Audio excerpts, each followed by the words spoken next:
Good evening. I call to order the business meeting of the Beaverton School Board on April 30th, 2024 at 7 p.m. In attendance today, we have all 7 board members with Sunita Garg and Justice Raji attending virtually, and the other 5 members here in person. Bienvenidos, welcome. We'll start with our land acknowledgement. The Beaverton School Board would like to acknowledge that our school sits on the land of the Tualatin Kalapuya people. We recognize we are not the first teachers and learners of this land, and there is still a Native presence here today, including the 9 Oregon tribes. Land acknowledgements continue to evolve, and we'll continue to consult with our local tribal partners as we consider how to honor the original stewardship of this land. We will begin with a review of the agenda. Board members, if anyone wants to propose making a change to the agenda or to pull an item out of consent agenda, this is the time to do so. Are there any changes to the agenda that anyone would like to request? Yes, I'd like to pull the synthetic turf fields for Aloha and Westview from the consent agenda. Okay, turf fields. So what we'll do, Tammy, the item for the turf fields for the Westview, we'll go ahead and remove from the consent agenda, and we'll address it separately after voting for the rest of the consent agenda. So that everyone understands what's happening here is that the consent agenda is a kind of a slate, a group of items for action that are voted on as a group, so rather than one by one. So these are things that are not expected to need discussion, and they're usually routine business or have already been discussed. So the board votes to approve the consent agenda as a package with no discussion. So if any board member does want to discuss or ask questions about one of the items, in this case the turf, then they can ask to remove it from the consent agenda, and then the board will vote on the rest of the items as a group, and then discuss the vote on the pulled item at the time a little bit later in the agenda. So this isn't done very often, and usually we have heads up before the meeting is really helpful, but it's always an option, so thank you. Sorry, there are 2 synthetic fields items in the consent agenda. Okay. Oh, so I can hear you. So, sorry, I just wanted to clarify that. So it was the Aloha Westview? and the Westview.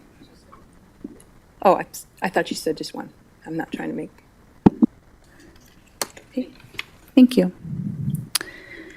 So with that, we will continue with our meeting. Thank you. Tonight we have Westview High School Ensemble Cantores here today.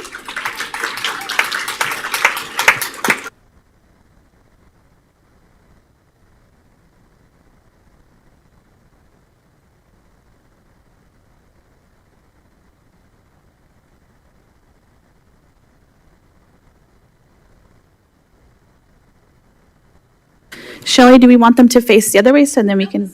Okay. The camera's getting them. Ah. Projected on the screens back here. Great. Okay, thank you. And I'm the director of choirs over at Westview.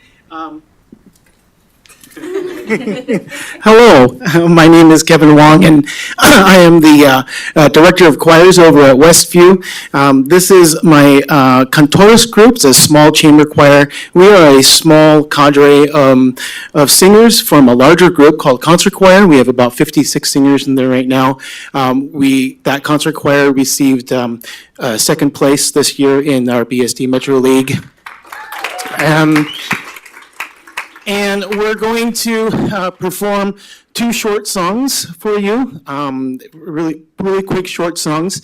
The first one is in Russian. It's actually a Russian tongue twister about brooms and sweeping.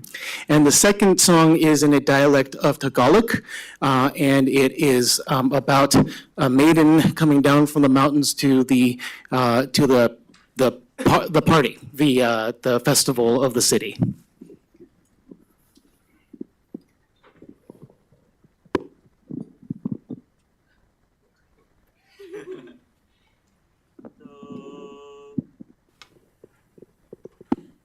Wieniki, da wieniki, pomeliki, da popeciwa, lalicja, bezpeciwa, wolwalicja. Kum gawila, jaga wile, govoria. Wieniki, da wieniki, pomeliki, da popeciwa, lalicja, bezpeciwa, wolwalicja. Kum gawila, jaga wile, govoria. Wieniki, da wieniki, pomeliki, da popeciwa, lalicja, bezpeciwa, wolwalicja. Kum gawila, jaga wile, govoria. Wieniki,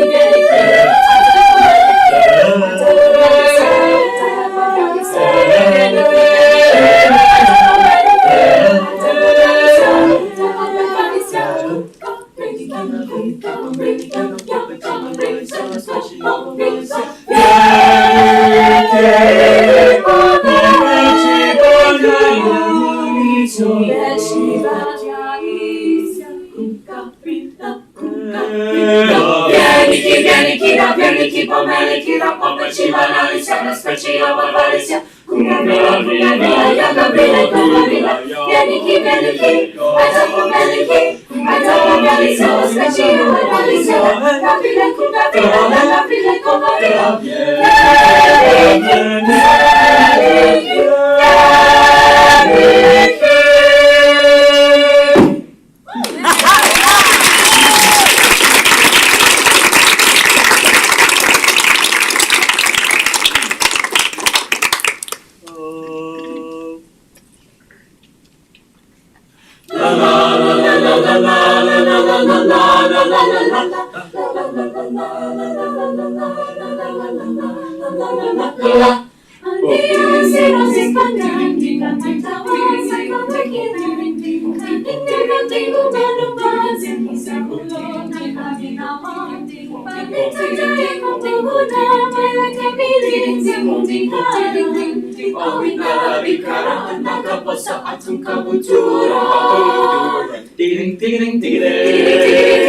Adesso combalito, malina pa masaya, diamo con kabuna. Tilon,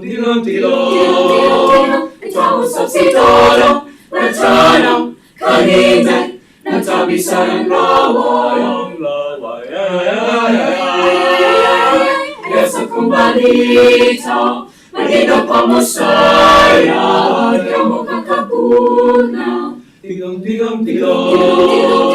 itamu sa sitoro, natano, kanite, natabi sayang laway. La la la la la la la la la la la la la la la la la la.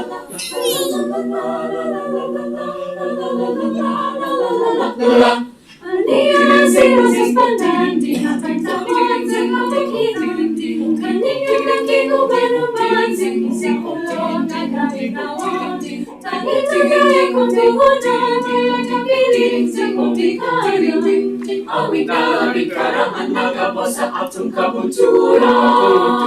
Ding Manila pa masaya, tilong, itamu sa sitoro, natara, kanite, natabisan, away.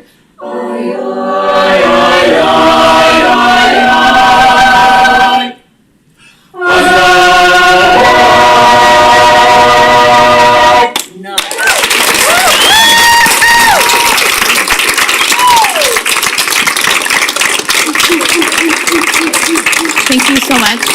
Did you want to take a picture before you take off? Yeah, can we get you, you can turn around and get a picture and have everybody come back and turn around. They can take a picture going that way. And if you have family members that want to come up for the picture, or if you, but. So come on this side and we'll look that way.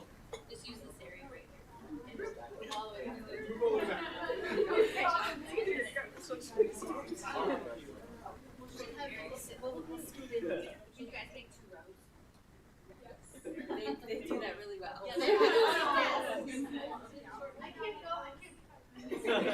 Here's where she goes. All right. We are all in. 1, 2, 3, and 1. Excellent. Thank you, guys.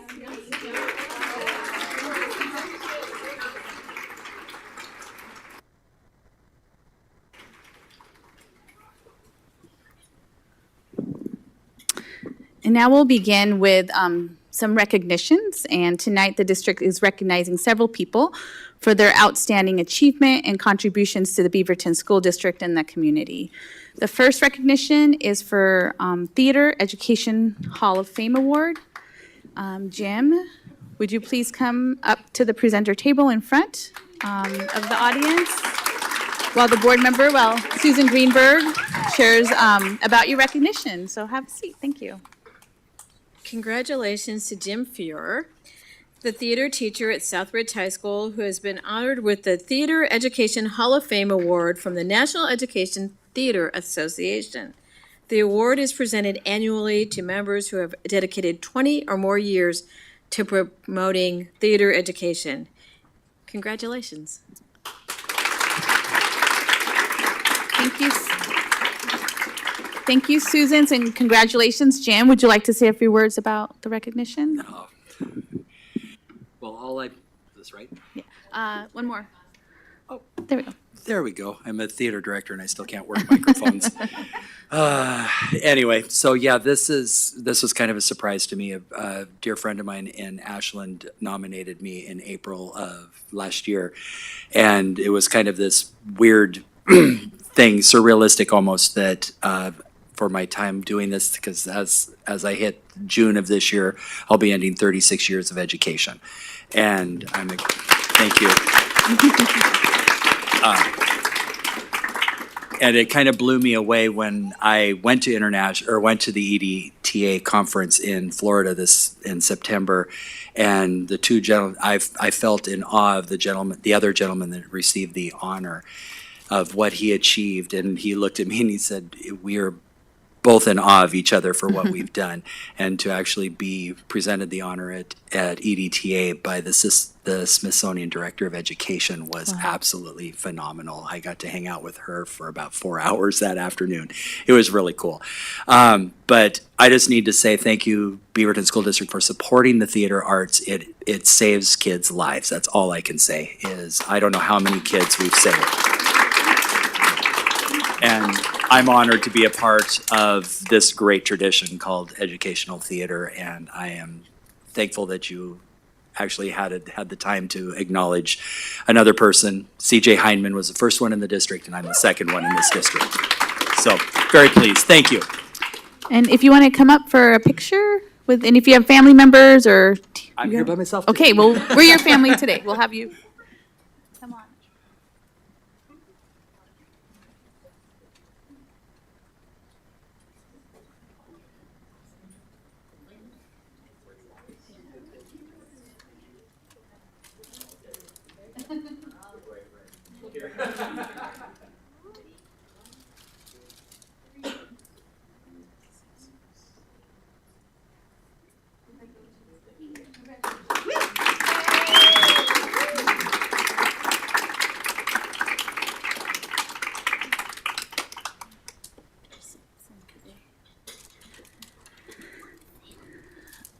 Our next recognition are the winners of the 2024 Verna Bailey Be the Change Award. So Jada, awesome. Pierceed and Jane, will you please come up to the presenters table while Board Member Ugana shares why you're being recognized. So you can come up here.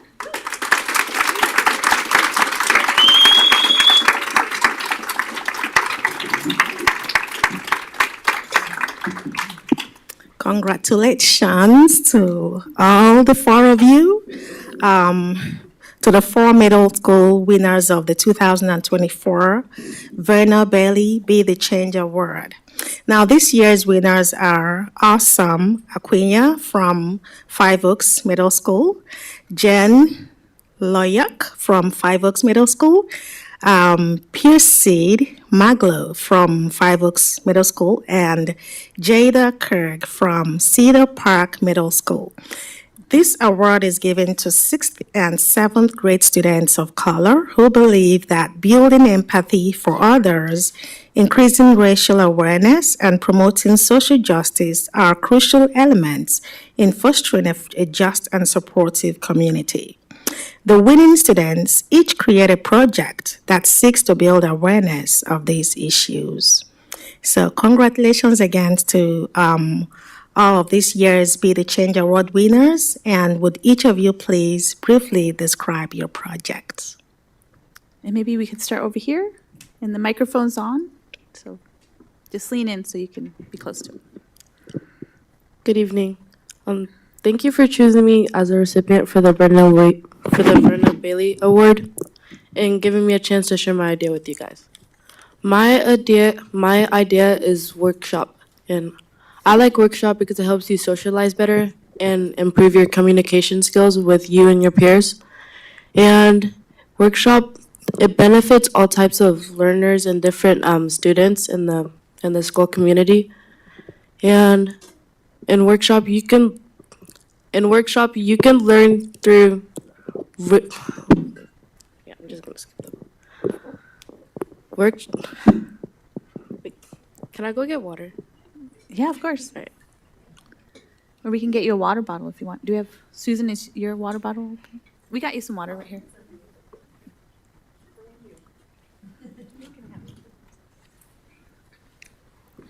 And it's exciting to see, to hear about your work. So thank you for sharing about it. You can clap. It's good. It's good stuff. Yeah. Yeah. I picked workshop because I think it helps you socialize better and communicate better with your peers. And workshop is it's a fun class where you can build things, create art, and work on cool experiments. And instead of being a sit type of class with your friends, it's more about getting creative and practical with different tools and materials. And wait, can I just skip further? Yeah, it's okay. How did you pick your project, or how did you decide on that particular project? What? How did you decide on your particular project of the workshop? In one of my former schools, we had a similar program, and it was really fun, and it helped me a lot. And it also helped me like meet new people, and we went on field trips and stuff, and it was really fun. Yeah, well, it's perfect. Thank you so much for thinking of that and to give back to your school in that way and to your peers. Thank you.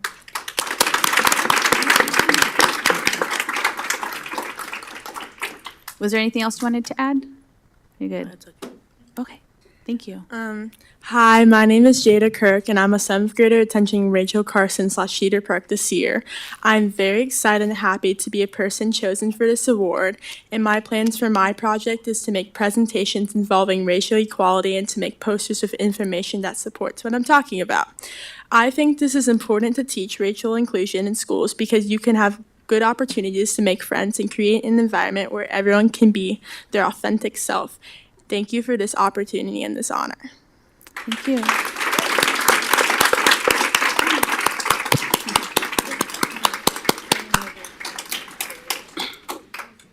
you want to share a little bit about your project? I don't have it right now, so I don't remember. Okay. What did you do with your project? Like, what was the main idea? So the main idea was just I wanted to make sure that others others made sure like they were comfortable and they wanted, to be treated the same way as others. Because some can be like shy and like they don't talk a lot. And so did you make a group or did you make a class or how Yeah, I made a group so like they can talk to each other and all that. Nice. And what do you think was the best thing that came out of that group, or the That, most rewarding, or They were able to, be comfortable around other people now. so that's perfect. Thank you so much for sharing and for your project.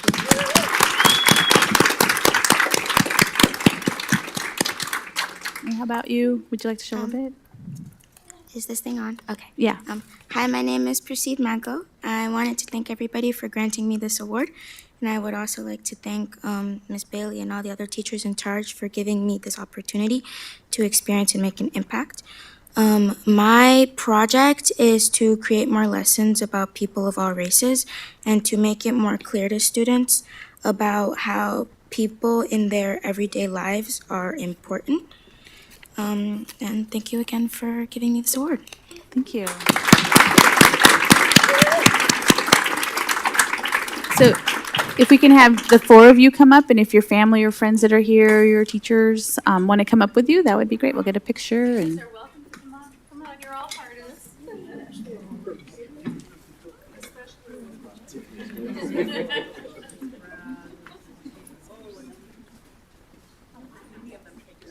I can take the picture if you want to be in it. Yes. You too, I can take the picture if you want to be in it. She's like, I'm good.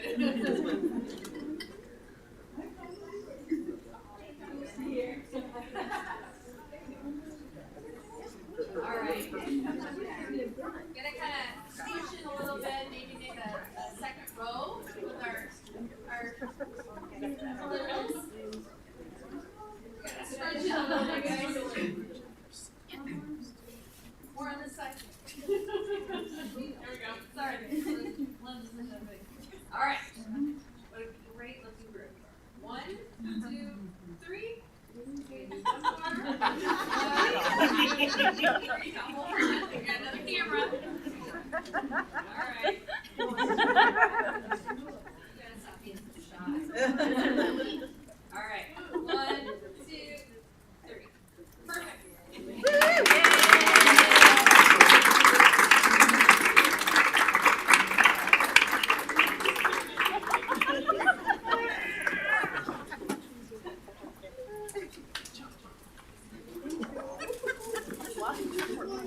And you can take your water if you want to.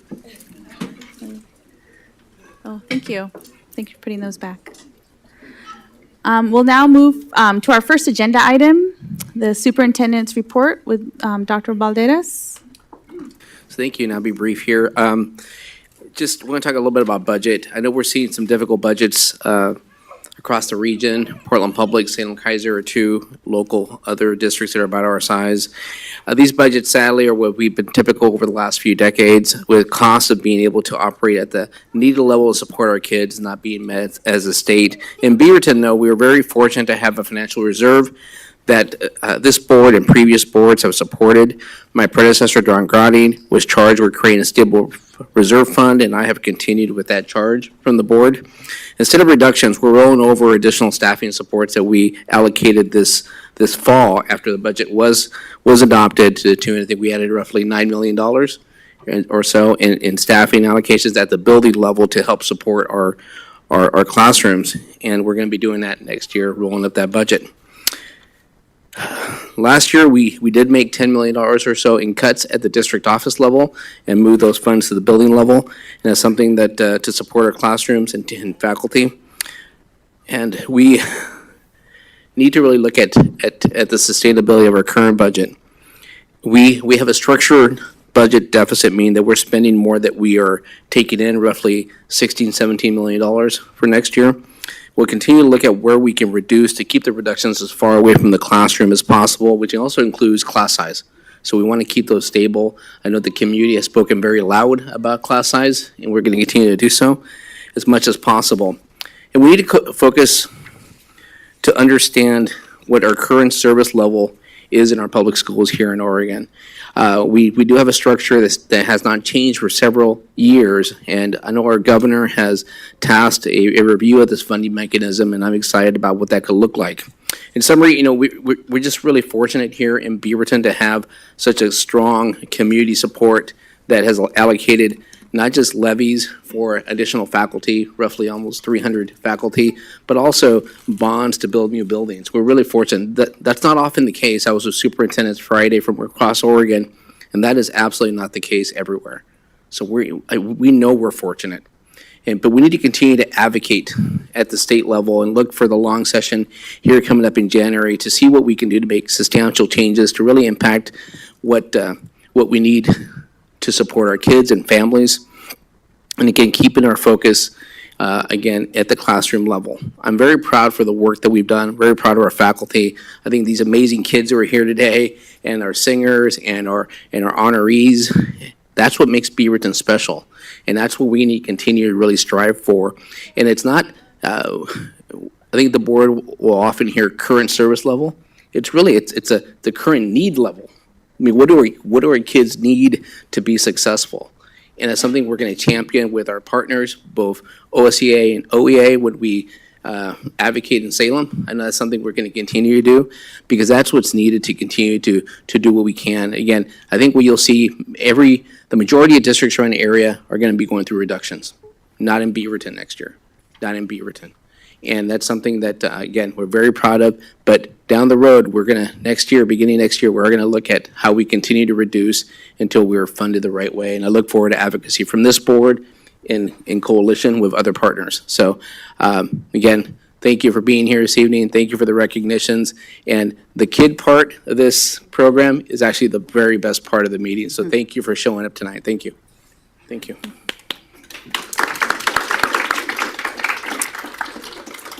It's now time to hear comments from our community. As a reminder, this is a time when members of the public can come to the board, and the board will be actively listening, but we don't get to respond or answer any questions, so we appreciate you being here today. The board welcomes public comments virtually or in person from up to 10 people who sign up before the meeting. And when more than 10 people request to speak, priority is given to students, district residents, speakers who have not already provided public comment during a recent meeting, in the variety of topics. So comments can also be submitted in writing. We have received 10 requests to provide public comment tonight. Here to speak in person are Chantal Castellano, Kayleen Montalvo, Yvonne Maldonado. I have to say that one right, it's in Spanish.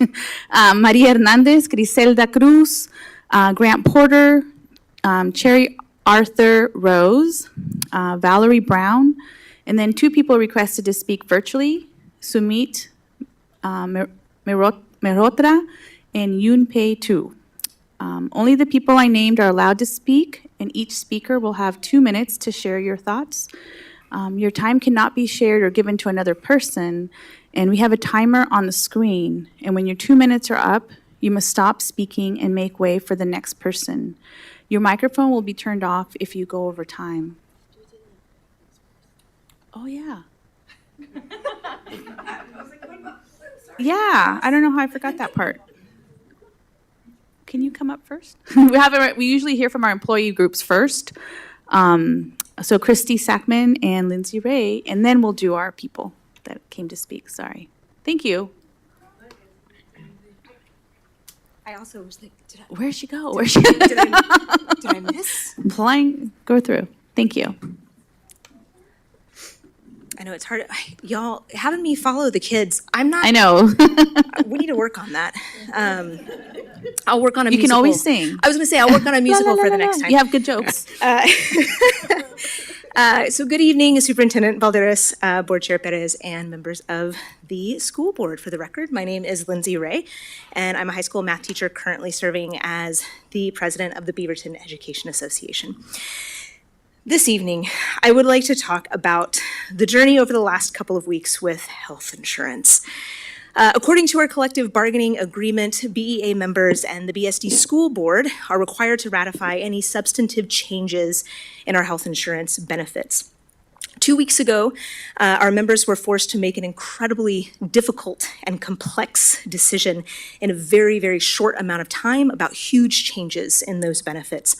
BEA and BSD have a long history of collaboration, and it was disheartening in this instance of disagreement that as we sought information for members making this impossible choice, we were unable to get answers to emergent questions from the district's insurance broker, and in fact, were blocked outright from communicating with them.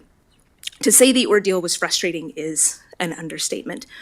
I do want to point out that I am surprised not to see a ratification vote for those changes on the school board's agenda this evening, as is required in our collective bargaining agreement. And with open enrollment starting tomorrow, I am confused as to when this vote might occur to ensure that we are proceeding according to our agreements. I can promise that you will hear from us very soon about that. I want to acknowledge that every employee in BSD, including our members and our colleagues in OSEA, are facing difficult decisions with the offered healthcare options this year, or for next year rather. We know that healthcare, like everything, is becoming more expensive. And we also know that one of the things that sets BSD apart as an employer is access to great healthcare benefits. The plans on offer are all going to cost our members money one way or another. All that said, Educator Appreciation Week is, that's right, next week. I think that's strategically placed at a point in the year when teachers are exhausted. I've heard stories from across the district of great things happening with students in classrooms and hallways and offices and music rooms like we saw here, on playgrounds and on our athletic fields. And I've also heard stories of educators who are burnt out, who are tired and trying to meet ever increasing demands, and who are coming to a job every day that is difficult. I can think of no better way for BSD to honor our educators next week during Teacher Appreciation Week than to commit to coming to the bargaining table with compensation proposals that reflect our expertise and our value to the Beaverton community. I would say the same for our colleagues in OSEA, who I know are starting to bargain soon. In addition, we know that placements for next year are likely coming out next week, and this time of year can be often fraught for educators. Another way to show appreciation for BSD educators next week is for administrators, whenever possible, to honor our educators' wishes and place them in positions that they have asked for rather than to transfer them unnecessarily. To close, I'd like to reiterate something I shared here a few months ago. When our members get the necessary plan time to prepare the best lessons for their students, when our members get fair and competitive compensation, when our members have a limit to the number of students that they are providing meaningful feedback to, we can ensure equitable and intentional learning experiences for all Beaverton students, and that is what we deserve. Thank you. Thank you, Lindsay.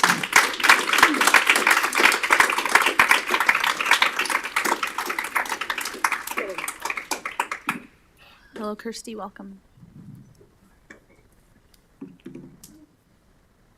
Good evening. Hello, Dr. Balderas, Chair Perez, and members of the board. I am Kirsty Sackman. I am a roving para 2 in special education and the current OSCA president-elect. Thank you for having us this evening. As always, thank you to Lindsay and their BEA team for their amazing words and all of the work they do and the way that they always advocate for us as classified, right behind the way that they advocate for the certified.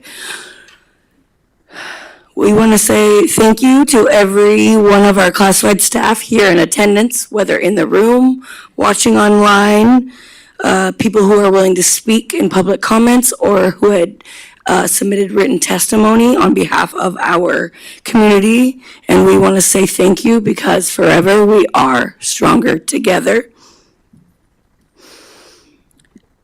As I dive into so many things, we all know living in Beaverton or living around supporting Beaverton, the cost of living has been rising.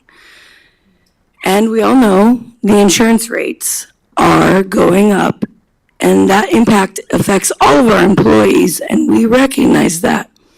But I'm here to remind and vocalize that our classified staff are our lowest paid employees in the district, and very much are the glue of our community. So many of our classified are the ones bringing our kids to and from school, feeding our students, intervening in the middle of the crazy of the day, being the office staff. I'm never even going to be able to say everything that a classified staff or our group does, but we are the glue and also the lowest paid. So as these costs rise, our classified staff are usually the most impacted. And I just want to remind us that as we continue close to bargaining, which for classified OSEA, May 9th is our first bargaining day. We ask for everyone in solidarity to stand up and wear blue and show up and pay attention for the information coming. But also just remember that as we go into next month, we know that the board is voting on the budget. And we hope that everyone involved in the budget is really taking into account all the pieces of the glue that will be impacted. And we know that we are just beginning bargaining, as this meeting will be taking place, I think between our first and second bargaining sessions, is that we really hope that we really take time to think about a dedicated and specific increase for our employees as we recognize the impact. We recognize a budget is a big deal, but really taking into account our lowest paid employees and what we can do to support them moving forward outside of the bargaining table, and the faith that our staff are hoping coming from everyone at this table. We really are looking for a dignified agreement that quantifies a positive wage and benefits package for all of our employees, but again, especially for our lowest paid, which are our classified employees.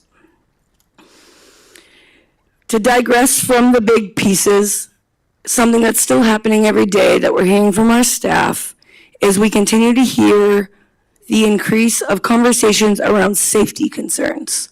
And this is a broad spectrum of safety. I know all of us see that immediate as imminent danger in the moment. The reality for many of our staff, which also is really in reality for our students, is the reality around our training of our staff. We appreciate and love the idea of the temp agency staff. There's almost 90 of them. That's 90 positions we need. We recognize that. We recognize the district has tried their best to train. We can't control the snow apocalypse, ice apocalypse we had that interrupted that. But the idea around training our staff, which also boils down to our subs. But we also look into things like our swipe cards. Most of us feel, oh, our badge swipes us in and out of our buildings. Many of our buildings are not fully key badged, which then leaves a stressful issue around key boxes with codes to get in that our maintenance custodial staff are given, yet there's higher ups in the buildings pressuring our lower paid classified staff to give them the code to have access to these keys, which puts our staff in a very uncomfortable position as safety of their job is to keep the building safe, and now they're feeling the stress of their job safety because they're having to say no to somebody big and important with a bigger degree and a bigger paycheck than them. And that sounds silly, but that's the reality for many of our staff, especially if you think of a night custodial being cornered by an athletic director. Hey, I need that key because I don't have mine. Come on, just give it to me. It's fine. Our staff have to be the ones that, no, my boss says no, I can't.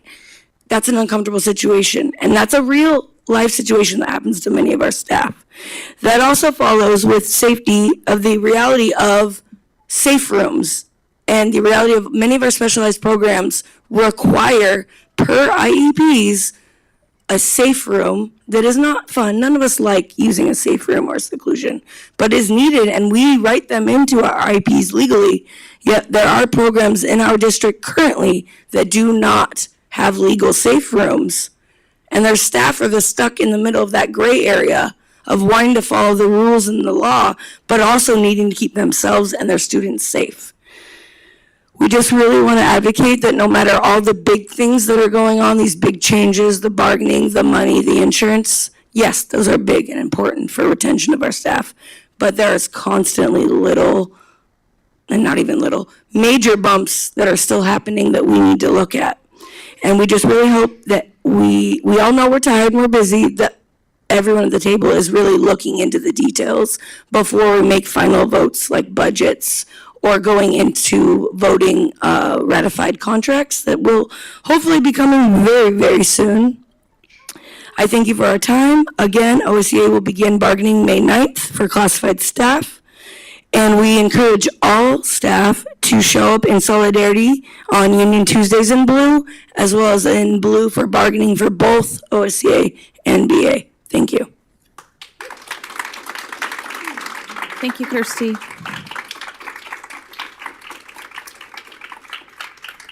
So we'll now return to public comment. You'll have 2 minutes when you come up. And when that time is up, we'll ask you to please stop and make way for the next person.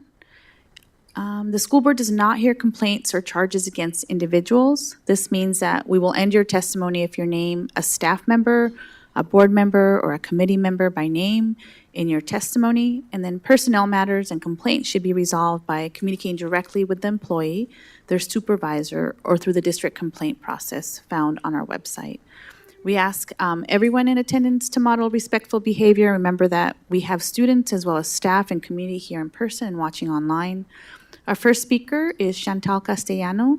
So if you could please come up to the front table and take a seat in front of one of the microphones. And then Kayleen Montalvo will be next.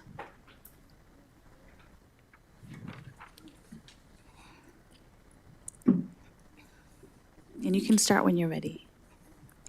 Hola, buenas noches. Un cordial saludo a todos. Mi nombre es Chantal, yo soy una estudiante de Aloha Huber Park.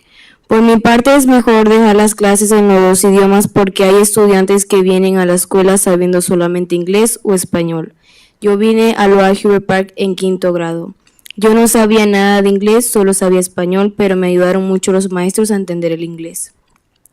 Habían y siguen habiendo muchas clases que forman parte del programa de doble inversión. Me gusta porque gracias a eso entiendo el inglés. Es muy importante tener los dos idiomas en la escuela. Así podemos ayudar a las personas a entender. Hay muchas personas que no hablan español o inglés, pero poco a poco van a ir aprendiendo. Hay escuelas que no tienen un programa de doble inversión y es difícil para algunos estudiantes. Voy a dar la experiencia de una amiga que no sabe nada de inglés. Cuando ella vino, entró a una escuela donde solo enseñaban inglés. Ella obviamente le costó entender y adaptarse.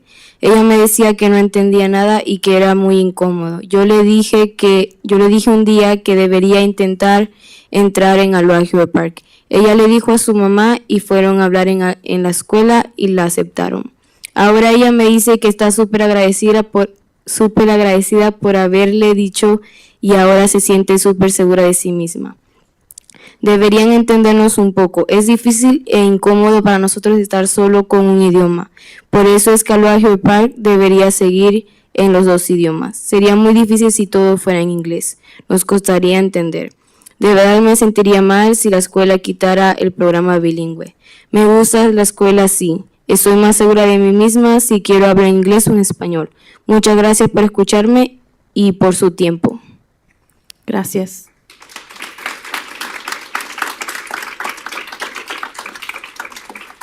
The next speaker is Kayleen Montalvo, followed by Yvonne Maldonado. For the audience, the student was advocating for dual language at Aloha Huber Park, and her experience coming in 5th grade and being able to speak 2 languages. So.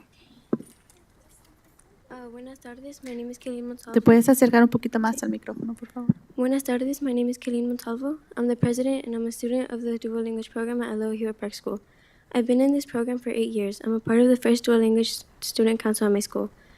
I'm proud of being able to speak more than one language because I can help not only myself but the people around me. In February, Aloha Huber Park welcomed teachers and principals from multiple different schools to show them how our school has thrived in a dual language program. I think the tour went great for both students and teachers, and it was a good time to show off our school, and all the ways being a dual language school is a great experience and a chance for multiple opportunities. We held a panel of our own to let the tourists ask the students on the council any questions they have about the program, the school, or our experience in either. I would say the student panel did amazing for our first time, and I think we prepared and handled the teachers' questions pretty well. I feel the dual language program has positively affected Aloha Huber Park in so many ways. In the entirety of my stay at Aloha Huber Park, I witnessed it attract students and families and help them out tremendously. It has created a diverse community in our school and allowed many students from the present and past to feel included in a brand new place. And I hope it continues to help and comfort many more students and families in the future. Being bilingual has benefited me by helping me connect with others that speak the same languages. I also noticed that it has helped improve my memory, creativity, and multitasking skills. Because of being able to speak 2 languages, it has opened a wider vocabulary that I can use. I've also been able to help others such as peers, friends, and family. It has truly brought me many opportunities in school and extracurriculars, and I know that it will bring me future opportunities. I recently heard that there are teachers and parents against expanding the dual language program, and I'm just a little confused on why they think that, because I know from personal experience that it is truly an incredible program. There are also schools like mine that are progressively getting more attention for being a great school because of its diversity, warm welcomes, and high academic achievements. Thank you for your time. Thank you, Kayleen. Thank you, Kayleen. The next speaker is Yvonne Maldonado, followed by Maria Hernandez.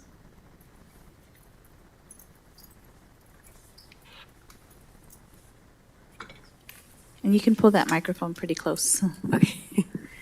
Hi, my name is Yvonne Maldonado. It was last minute that I was going to speak, so I didn't really prepare something. But when my oldest son first started school at Aloha Hero Park, I was really excited that the dual language program was in his homeschool. Because this meant that they were not only practice Spanish, speaking Spanish, with abuelo and abuela. They would also practice at school. Their first language is English. My husband and I are both from Mexico, and we speak Spanish and English in our home. But their first language, or children's first language, is English. But I think as a growing Latino community, it's great that this dual language program expands so that our children can represent us better and can also serve our community better. I know that me growing up here in the United States, being born in Mexico, I came here not speaking any English. And I had to attend ESL classes, which meant I had to miss some of my important subjects attending ESL.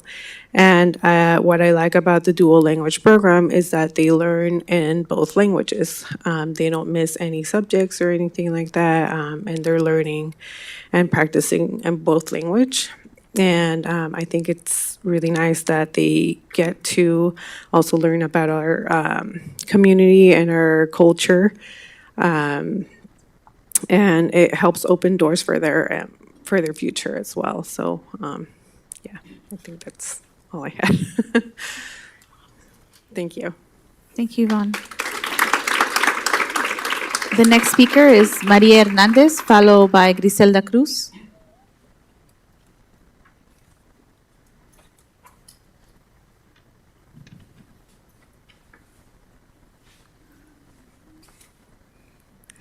Hello, my name is Maria Hernandez. I have two wonderful kids that attended to Aloha Hero Park. What can I say about the school? It's a wonderful school. I'm very grateful that there's a lot of Spanish speaking around my community, and it helps me to be more comfortable with the teachers, the counselors, and all in front desk, especially when you're coming in the building, you kind of feel a little bit intimidated because sometimes you don't know if you're speaking English the right way or anything like that. But me as a mom, I'm very proud that my kids learned their Spanish at the Aloha Hebrew, and would love to expand our program because it definitely opened up more. As a migrant student, as I grew up, it was really hard for my parents to go to the school because they didn't speak any Spanish, and it's hard for them to be part of the community. But now that I get this opportunity that I'm able to be in the community for my kids and speak Spanish and feel comfortable with my culture, it makes it so wonderful to be part of our school and learn more. And to be honest, to be part of being volunteer at the school, because my parents never volunteered. But now that I have that, it's a wonderful thing to be part of my kids volunteering at their school and just be comfortable enough where my culture is at. And I see it, like I heard from other students, like not going to a school where there's no one that speaks English and you only know Spanish. It's really hard. But I'm glad that I have the opportunity with my daughters to have that community expanded and to feel our family welcome more in our school. Thank you. Thank you, Maria. The next speaker is Griselda Cruz, followed by Grant Porter.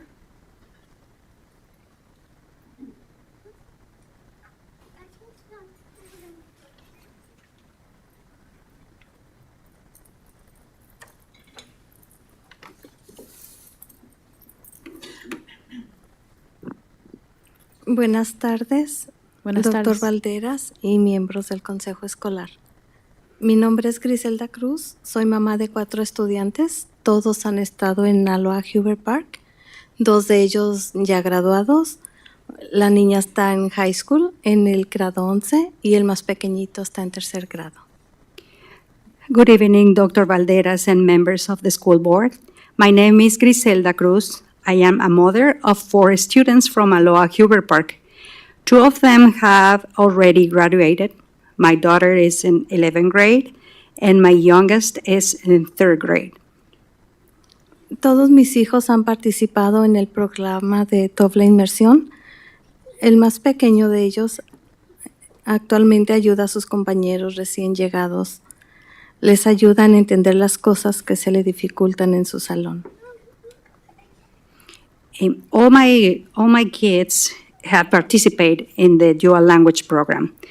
The youngest of my children is currently helping his newcomer classmates, helping them to understand the things that they are struggling with in the classroom, and also how to handle the technology. Así es, también los ayuda a manejar la tecnología. Also to handle technology. Ayudar a sus compañeros ha sido muy provechoso para él porque ha reforzado su programa, ha reforzado su idioma español. Yo ya puedo notarlo porque le veo en casa más seguro al expresarse y también tiene mejor comunicación con sus abuelitos. Helping his classmates have been very helpful for him because he has reinforced his Spanish. I can tell because I see him at home more confident in expressing himself in Spanish, and he can communicate better with his grandparents. Y estoy muy contenta de que mi hijo esté en este programa porque le va a abrir puertas en su futuro. I am very happy that my son is in the program because it will open doors for him in the future. Thank you. Gracias, Griselda. The next speaker is Grant Porter, followed by Sherry Arthur Rose.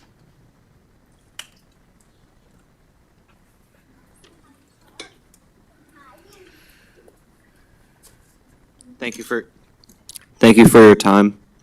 My name is Grant Porter, and I'm a freshman at base. I'm also a proud member of a Portland-based rowing team, Rose City Rowing Club.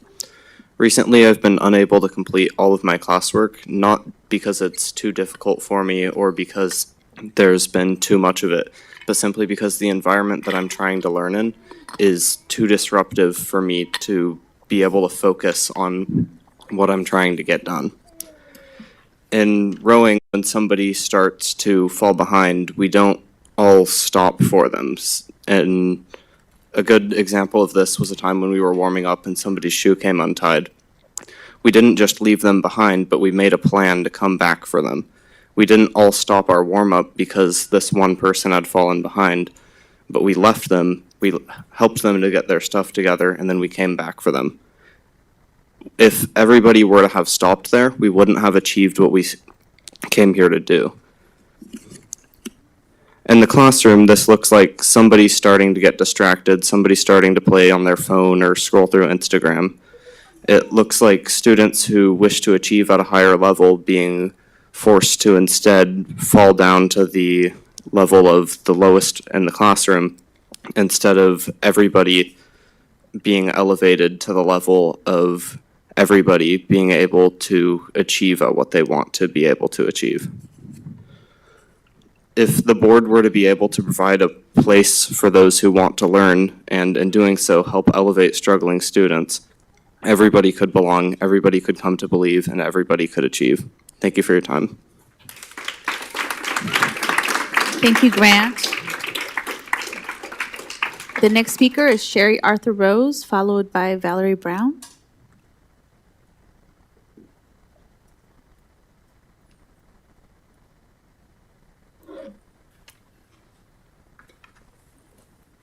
Hello. Hello. How are you? Good, thank you. My name is Sherry Arthur, and actually, I'm a Rose member. What that means is I'm a retired Oregon school employee, and I just retired in February.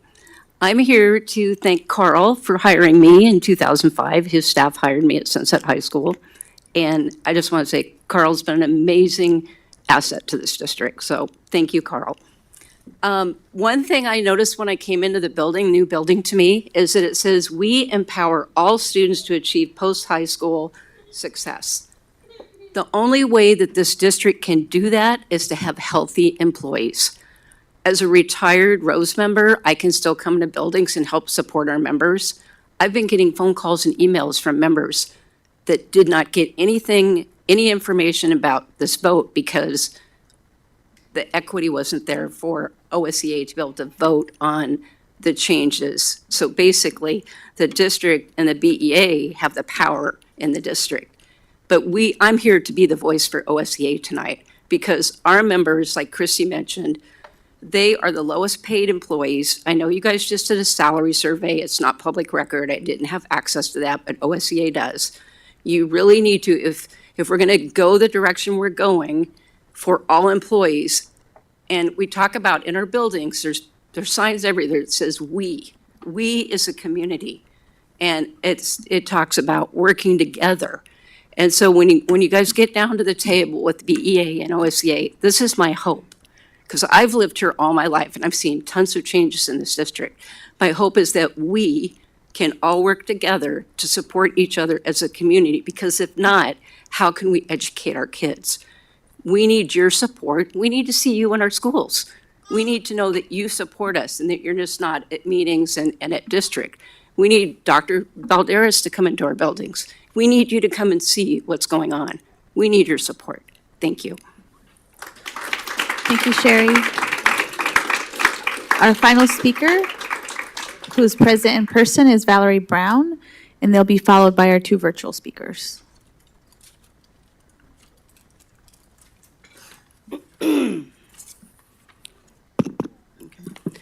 Good evening, Superintendent, board members, administrators, folks in the House. I bring salutations from the library. I'm here to speak about equity. The library is where the equity rubber hits the road. Our work is equity work. All students are our students. All of them. We meet them where they are and match each one with at least one book each time we see them. The school collection may be the only book some of our students have regular access to. Others may have plenty of books at home, but nobody has all the books, so we meet those needs too. We provide the fun and fluffy, the serious meat and potatoes classics. We take all comers and no one leaves empty-handed. To be blunt, the only people who can do LMA work at the current wage and benefits level is someone like me, a person with the privilege of a spouse who can support me. I am at step 9, or $34,000 a year for about 187 days of work. Fine for paying utilities and mad money to shop, but not to live on. Full disclosure, my retired husband and I are secure financially due to inheriting our parents' wise savings and investments. The current wage does not allow students to see men in the library, loving books and setting an example for the dozens of little boys reluctant to read anything other than Captain Underpants. It discourages a diverse set of applicants from all walks of life from seeking this work and denies many students the opportunity to see adults who look like them sharing the joy of the printed word, or meeting people who look, speak, and move completely differently from their experience at home. In very blunt words, the current wage reinforces the stereotype of the middle-aged, able-bodied, white female librarian with cardigan and glasses on a chain, hair in a bun, and sensible shoes, and makes it very, very clear no others need apply. Superintendent, board members, I say that is not equity, does not support the BSD vision, and does nothing to advance diversity or dignity goals for students. Raise the wage. Thank you. Thank you, Valerie. We'll now hear from two speakers who are attending virtually. Summit Merotra, and then Yunpei Tu. Summit, you can now turn on your microphone and video and share your comments for up to 2 minutes. Good evening. Hope you can hear me. Yes. Good evening. My subject today is BSG to kindly consider providing bus service or school staff volunteers at the high-risk cross-sections within 1 mile south of Sato. Parents of North Bethany Creek had submitted our concerns and requests regarding recommendation of adding bus service to the south of Sato neighborhood within 1 mile of the school back in October 2023. We also had submitted our concerns online at the Engage BST, connecting the superintendent, and presented those concerns. We are still waiting to hear back from BST. We have the following concerns. Walking to a school from south of Sato is not safe for kids walking alone. Several near-miss accidents have been witnessed by the various parents in last few months. Current pathways involve crossing the busy roads, for example, 159th and Brugger, and Kaiser and Earth Street. Walkway along the Kaiser Road with no physical barrier is very risky. We have seen kids accidentally going onto the road and held by the parents. It's calling for an accident. 3. Parents are suffering with work time loss as they must accompany kids to school due to unsafe walking conditions. Parents within the 1 mile boundary with no bus and unsafe walking conditions pay same taxes as do the parents outside that boundary. So we need we should be saving on our time and not able to accompany kids for the unsafe conditions. 4. Walking bus model doesn't work with a large group of students without enough volunteers and barrier protection along the Kaiser Road. And parents coming as a volunteer has not worked in the past, which we have tried many times. So parents request just to either add the bus service to the south of Sato within 1 mile, or at the minimum add school staff volunteers at the high-risk cross-sections of 159th and Brugger and Kaiser and Ernst, and also recommend county to install a physical barrier all along the Kaiser Road for kids' safety. Parents should be able to leave kids walking from their home on a safe walkway. Thank you very much. Well, thank you. We'll now hear from our last speaker, Martina. Please turn on your microphone and video, and you can speak for up to 2 minutes when you're ready. Good evening, everyone. My name is Lavis Kabalan Yunpeidu. I'm Martina, and thank you for having me here to this meeting. Basically, under the Oregon law, as a parent of talented and gifted kids, and we have the right to request a discussion of the program designed for the TAG kids in the Beaverton School District. So here, I want to propose a plan to change the school feeders to the SUMA program. As you know, that 2 years ago, the middle school boundary changed, and for Bethany and Rock Creek, and also some Oak Hill Elementary School community, we have been through a lot, especially for academic advanced kids. If you ever seen the numbers of the option school lottery for these 2 years, you might find the skyrocket high to ISB at base. And this is a fact that there are many Bethany kids rather go put their names in the pool to option school and instead, but they choose not to go to the neighborhood school. So the new school boundary made them have to decide whether to go to the option school or private school or just leave the Beaverton School District. So here are only 4 SUMA programs. There are 4 schools running the SUMA programs: Stoller, Meadow Park, Whitford, and Tumwater. And Tumwater is the newest one. There are 3 elementary schools feed to Stoller, 4 schools feed to Tumwater, plus the east side of Oak Hill. And there are 9 schools plus the Oak Hill west side feed to Meadow Park. And the rest go to Whitford. For Bethany kids, they work hard and they have academic achievement. And now they have been sent to a neighborhood school that the people around may have different learning goals. So let's make them more special and unique. Martine, your time is up, so please feel free to email. I saw your email today too, but feel free to email that to the board if there's other comments you want to continue to add. Thank you. Right now, thank you for all of your comments. We'll now move on in our agenda to the items for information. So our first topic is a program report on early learning with our teaching and learning team, introduced by Dr. Heather Cordy. Dr. Cordy? And we're transitioning, so. Thank you to all those that came as well.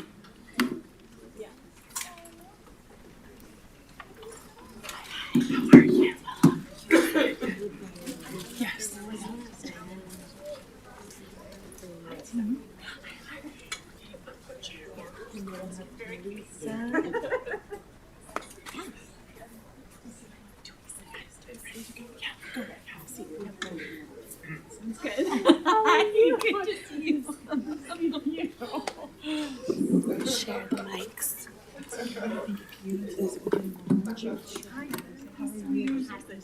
Hello. Adios, gracias por venir. Thank you for coming. Bless you, Mike.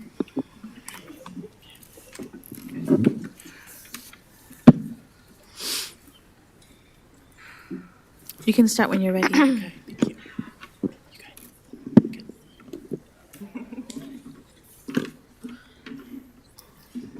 Good evening, Superintendent Balderas, Board Chair Perez, board members.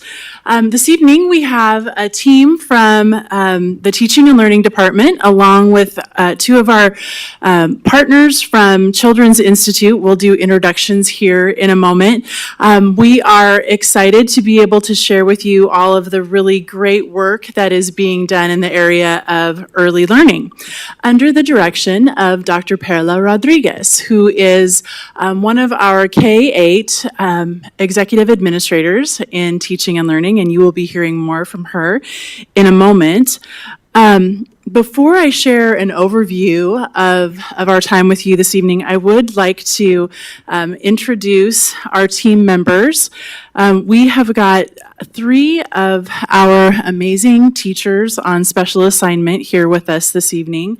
We've got Angela Vargas, Emma Graves, and Marissa Ching. And from the Children's Institute, one of our partners in this work, who we are very thankful for, we have Erin Lolich and Talisa Tim. So thank you for being here this evening. And as I mentioned, Dr. Perla Rodriguez, and she will be sharing much more here in a moment. The district began opening pre-K programs in 2017-18 school year, and the focus was on Title I schools, and we have continued to add schools each year. So this evening, staff will present information about our pre-K programs, the plan changes, the support of MTSS, or our multi-tiered system of supports, which, as you all know, is one of the key pieces in our strategic plan, and highlight the district's relationship with one of our ongoing partners, the Children's Institute. When we enter into these conversations and in our daily work, we keep our equity lens at the center of our conversations, and you will hear in our conversations with you this evening how some of these specific questions are addressed and how they have been addressed and what the answers to those questions are. And it's always important to remember the guiding principles in our district: belong, believe, achieve. And with that, just one note that when we get to the conclusion of our team's presentation, we have set aside a chunk of time for Q&A before we transition to our partners with Children's Institute sharing some information with you. And please know, just like always, if you have questions as we go along, please absolutely ask those. And with that, Dr. Rodriguez. Thank you. I'll take this one. Okay, so today we have 4 learning objectives for our time with you. First, we want to call out how pre-K supports our district's strategic plan. Then we will share specific areas that we've been working on this year in regards to pre-K in planning for some implementation of some different strategies next year. We will also discuss briefly the way that pre-K supports our multi-tiered system of support. And then lastly, we are going to have our partners at Children's Institute talk a little bit about the work that they've been doing with our district this year. So our first learning objective is tied to highlighting the role that pre-K plays in our district strategic plan. Goal area number 2, Foundations of Success, calls out explicitly the importance of a strong start in early learning. Within the Foundations of Success, pre-K touches on almost every strategy listed. Today, we will speak more on the 3 that are marked there with the orange arrow. We're going to spend some time talking about research-based literacy curriculum and instruction. Emma, our partner down here, will be talking about what changes we are looking forward to implementing and the role that early learning in literacy is going to support the literacy adoption that you will also be hearing about later this evening. Also in Foundations of Success, there is language around the habits of mind. This is something that Angela will be speaking about tonight. She'll be sharing some of the really great work that a team of teachers has been doing to support our teachers pre-K through 5th grade. And the last area in particular that we will speak to is playful inquiry, which is not going anywhere. We know that children, especially 4-year-old children, learn through play. We're excited to explore how we can embed learning literacy at a very early age in ways that are fun and also still allowing the time for students to have that child-centered play. Our second learning objective for tonight, this is the bulk of our presentation, is to share with the board and our superintendent some of the changes that we are working on for our pre-K program. Early this year, we spent some time really digging into data. We used our equity lens question to ask ourselves, is pre-K a program that is in fact closing or is it widening access, opportunity, and expectation gaps? We created some comparison groups of students. We looked at current kindergarten students and created 3 different groups. We zeroed in on Title I schools because that's where our pre-K programs exist. We took our kindergartners in title schools, and one group was students who attended our pre-K program. The second group was students who attended pre-K in a different program. The third group was students who have never attended pre-K. Kindergarten was their first experience in school. Once we had these 3 groups, we looked at their performance on various measures. And the data led us to ask more questions. We identified what we referred to as a problem of practice. The outcomes that we were seeing didn't match what we believed that we would be seeing. In teaching and learning, our focus is not to just admire data, but to use it to make meaningful changes and to do it in a way that is timely. After we identified a problem of practice, we began looking at root cause analysis. What did we think was going on? Why were our students not showing us in data that they were achieving at levels that we believed that they would be achieving at? We spent time talking to pre-K teachers, to principals. We spent time looking at the subgroups in our pre-K programs and visiting classrooms. And all of that led us to these 4 items that we're going to break down in greater detail. The first, and I'll speak to this here in a second, is our relationship with Northwest Regional ESD and how we are placing students from ESD. The second is the focus on habits of mind and how we need to further support teachers in implementing habits of mind. The third really is about pedagogy and our belief about what 4-year-olds are able to do in terms of transitioning to kindergarten and the work from the Oregon Early Literacy Framework. And then we also realize that we have these strong partnerships, but we need to advocate for what it is that we want from our partners, and that's something that we'll be able to speak to tonight. Hey, Perla. Sure. At some point, can you talk a little bit about habits of mind practices, like just to give us a picture of what that means? Yes, Angela's going to do that part. She's incredible. Okay, so the first area where we've made some shifts for next year has to do with our relationship with Northwest Regional ESD.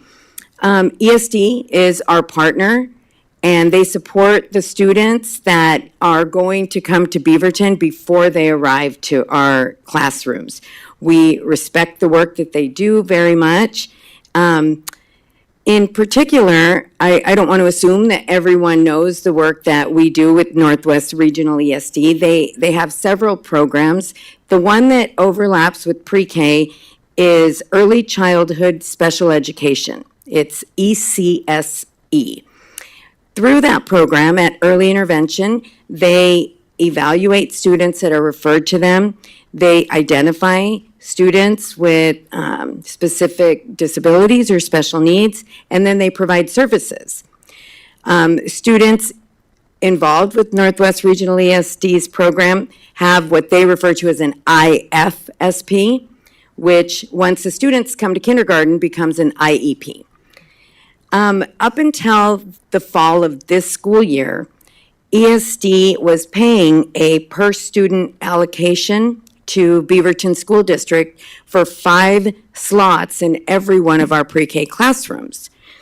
The challenge we learned was that while they were contributing funds for those slots, there wasn't a system in place where we were collaborating around which students were being placed in which classrooms. In some cases, we had students who really, had we been able to be more strategic, we wouldn't have placed in the same pre-K classroom. The other challenge is just about the number of slots compared to the number needed. Northwest Regional ESD supports students that are going to enter 34 elementary schools in Beaverton, but we have pre-K in 13. We found students who were being served in our pre-K classrooms for whom that was not going to ever be their home school. So we started wondering about that relationship, and I know Northwest Regional came and presented to the board earlier this year and shared their financial situation. And, you know, we don't obviously wish that on any of our partners. However, it did create an opportunity for us to sit and revisit what the partnership looked like. As of this current school year, 23-24, ESD no longer had the resource to contribute for 5 slots per classroom. So we discussed what does a real collaboration look like that maintains balanced classrooms for our teachers and for the students. We established a system where we've started meeting groups from Beaverton along with the SD. We sit, we talk about every single student. We talk about their home school. We place them strategically, and we don't have a set number of students. There isn't like a number, a magic number. It really depends on the needs of the students. In some cases, it's fine to have 4 students. A couple of them really have needs, perhaps just in speech and language. In other cases, given the needs of the student, it is a more limited number. Our focus is maintaining our balanced classroom. We also know that having more slots available for the rest of the students in our community, it gives us an opportunity to potentially identify more students who are not yet involved with Northwest Regional ESD who will be coming to kindergarten. The earlier we can identify students, the better. And we also have an opportunity now to have our pre-K teachers go and visit the students before next fall. The reason they would visit would be to make sure that the environments that we're preparing for them in the classrooms are optimal for their learning. So this is a significant shift in how we're placing students. We're very optimistic that it will allow for greater balance in classrooms and will be better for all students. I have a question. Yeah. Are all the students, the 5 students that are coming for each of those, are the 5 of the students from the Northwest Regional ESD all BSD students? Yes, yes. And Northwest Regional ESD has several options for placements. We are one of them. They have other slots in different pre-K programs. They also run several programs themselves in different facilities. Thank you. Susan? So the students that from Northwest ESD that are going into our pre-K program, are they typically then going into our kindergarten programs? Or do we know that statistically? We see most of the students that are in our pre-Ks are able to then transition into a classroom, a regular kindergarten classroom with some supports. There are outliers. Some students will transition straight into a specialized program. Thank you. Okay, so I'm going to hand it over to Angela. Good evening. I'll be speaking about habits of mind. Last year, the language on the report card was changed to align with habits of mind pre-K through 5th grade, and it replaced behavior targets in order to be student-centered, create an asset-based lens for consistency across subject areas, and due to teacher feedback. Knowing we need a rubric to support all teachers in observing, developing, and assessing habits of mind, we formed a task force, which has been really exciting work. It's made up of dual language and English-based instruction teachers from each grade. Some of these teachers have been implementing habits of mind since 2002, and some are beginning their journey in inquiry. But it was important to have a range of teachers to gather multiple perspectives and meet the needs of a large and diverse district. They have been refining and testing the rubrics that serve to collect observations of children over time and guide teachers through next developmental steps and determine a score. The goal of the task force is to support teachers in understanding how habits of mind appear in everyday actions, learn how to track them in order to inform their teaching, and to ensure assessment is accurate and free of implicit bias. Currently, early learning coaches are providing habits of mind professional development through optional coaching and some principal-directed meetings by request. However, the task force collectively shared that all teachers need district-wide PD to develop skills necessary to see transformative shifts in teacher practice, student behavior, and learning.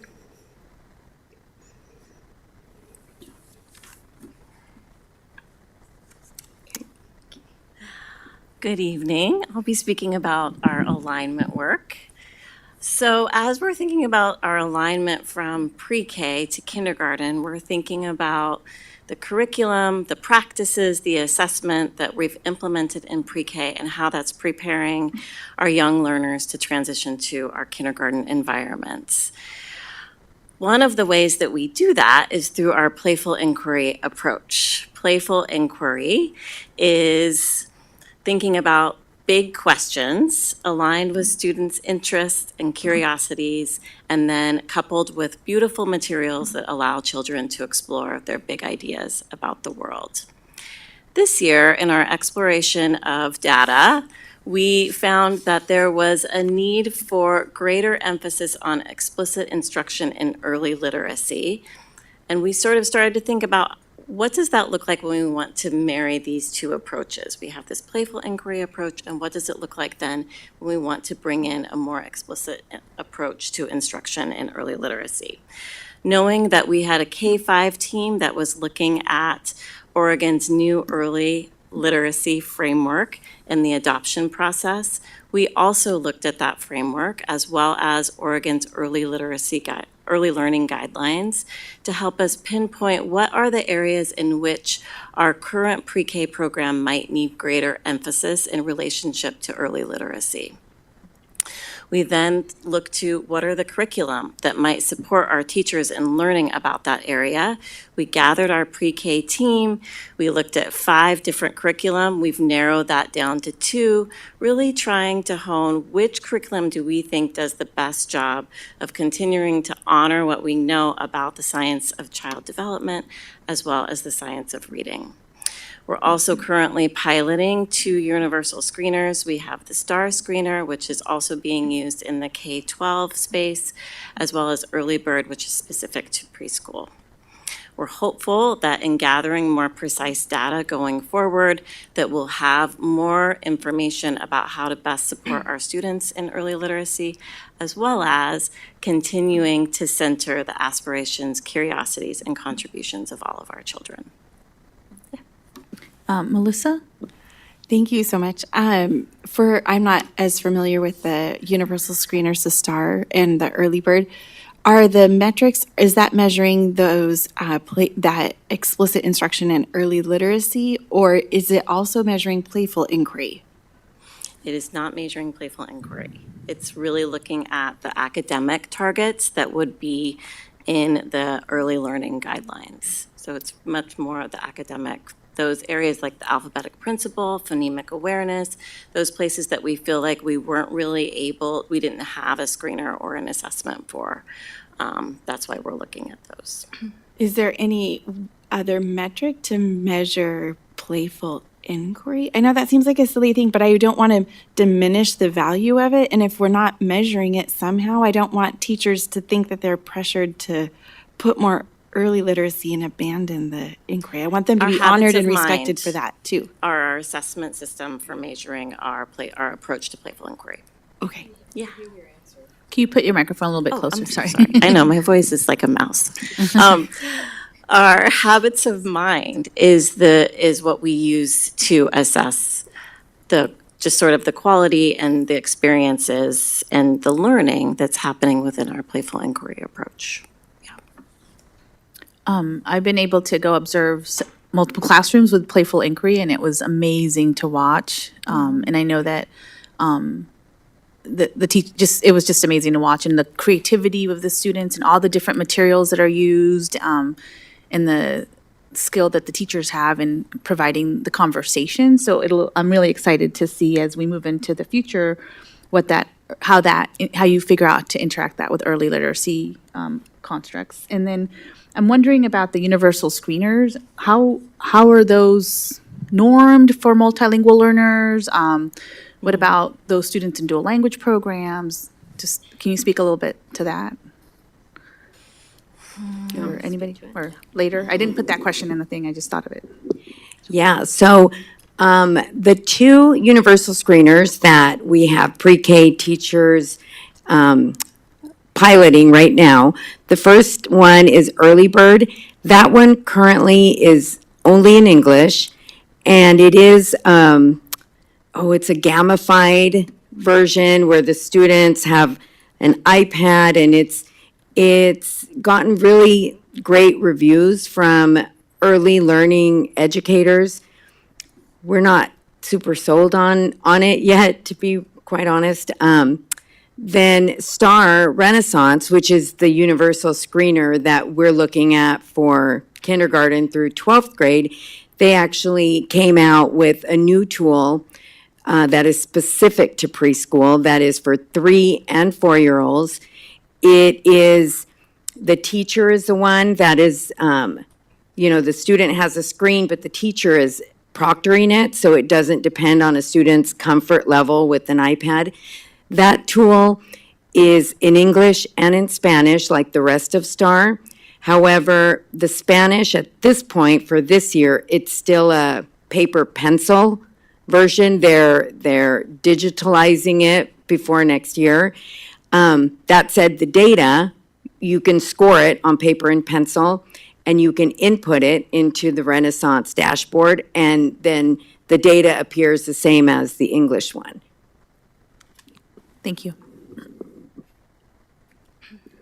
And that was a great transition to Marissa, who's going to speak about some dual language changes. Thank you. Buenas noches. Okay, so I'll be talking about our continuing alignment to kindergarten. We will be growing our dual language preschools next year. Sorry. And we'll be adding one or more bilingual sessions to every dual language school that we have. In the past, we have had bilingual preschools sessions. However, we were never intentional about the language allocation and or focus and alignment. Therefore, as we begin to expand our dual language programs next year, we do want to be more in alignment with them. And we want to continue that by being intentional with the language allocation in our pre-Ks.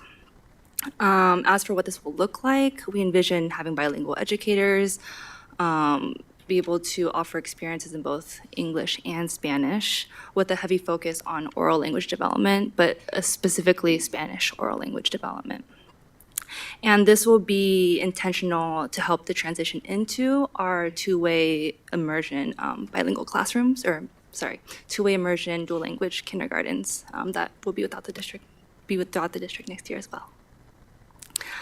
As for continued support for teachers, we will continue to offer professional development as well as begin dual language support.